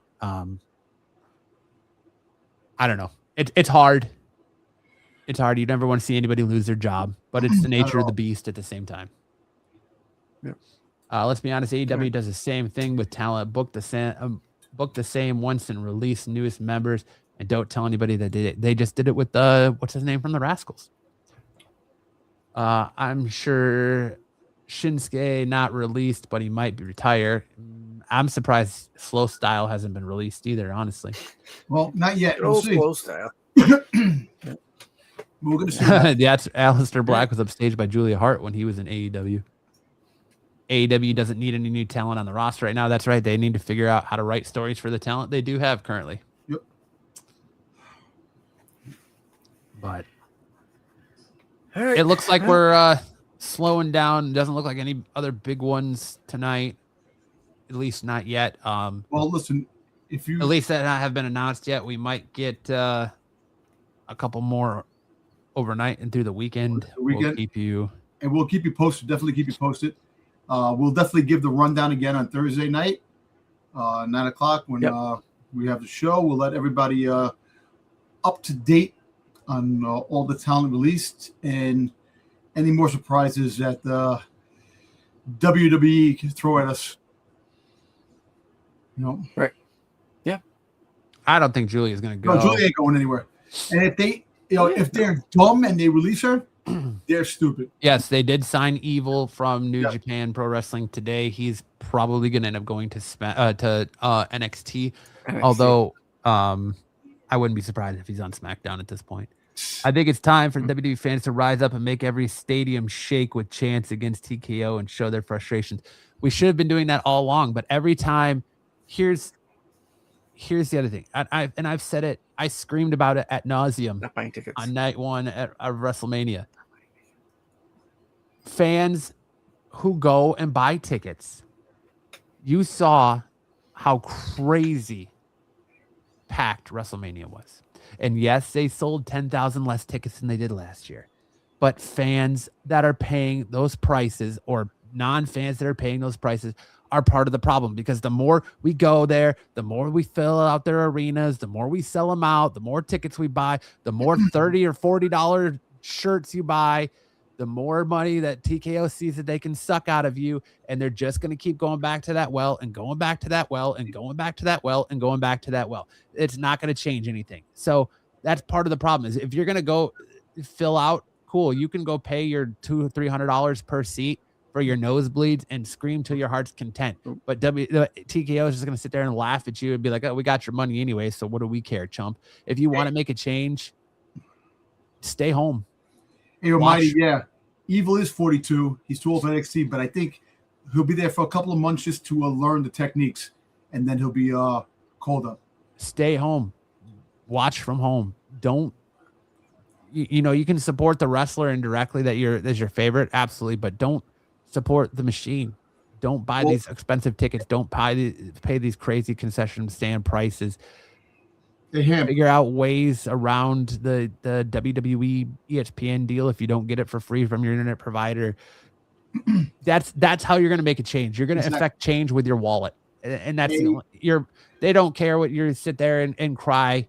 Yeah, they brought back R-Truth because of it and all that, but ultimately the whole WrestleMania season, what's the focus been on?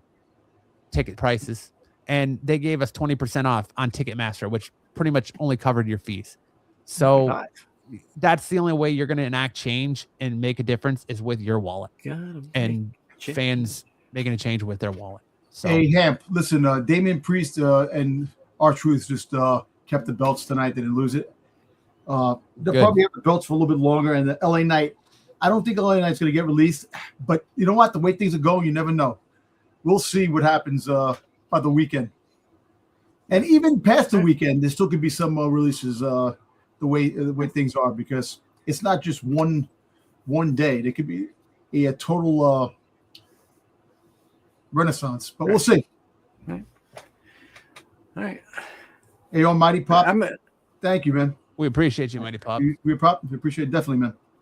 It is similar to buying a $30 shirt that says Cena sucks.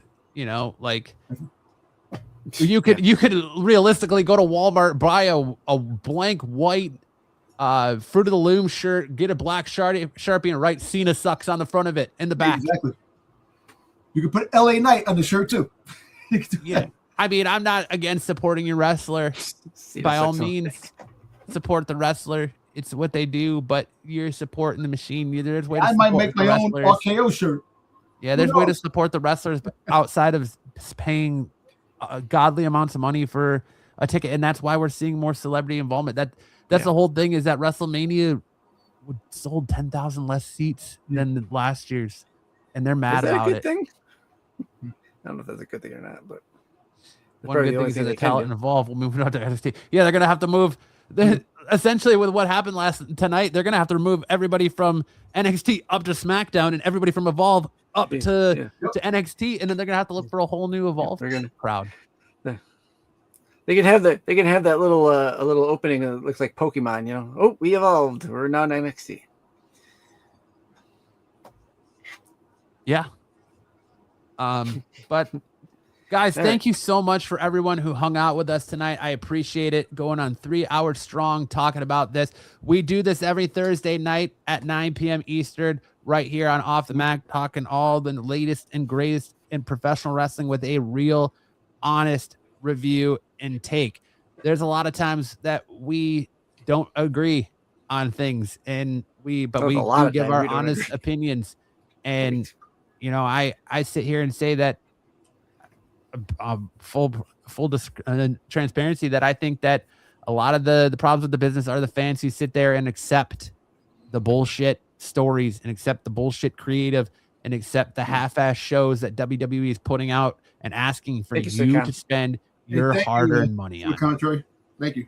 That's what it is I'm a firm believer in that, you know, we are part of the problem when we sit here and consume all this shit from WWE, give them our hard-earned money, and they don't enact any change. And this is not the kind of change we want. We want creative change. We don't want to see people lose their jobs. So thank you for everybody on the chat.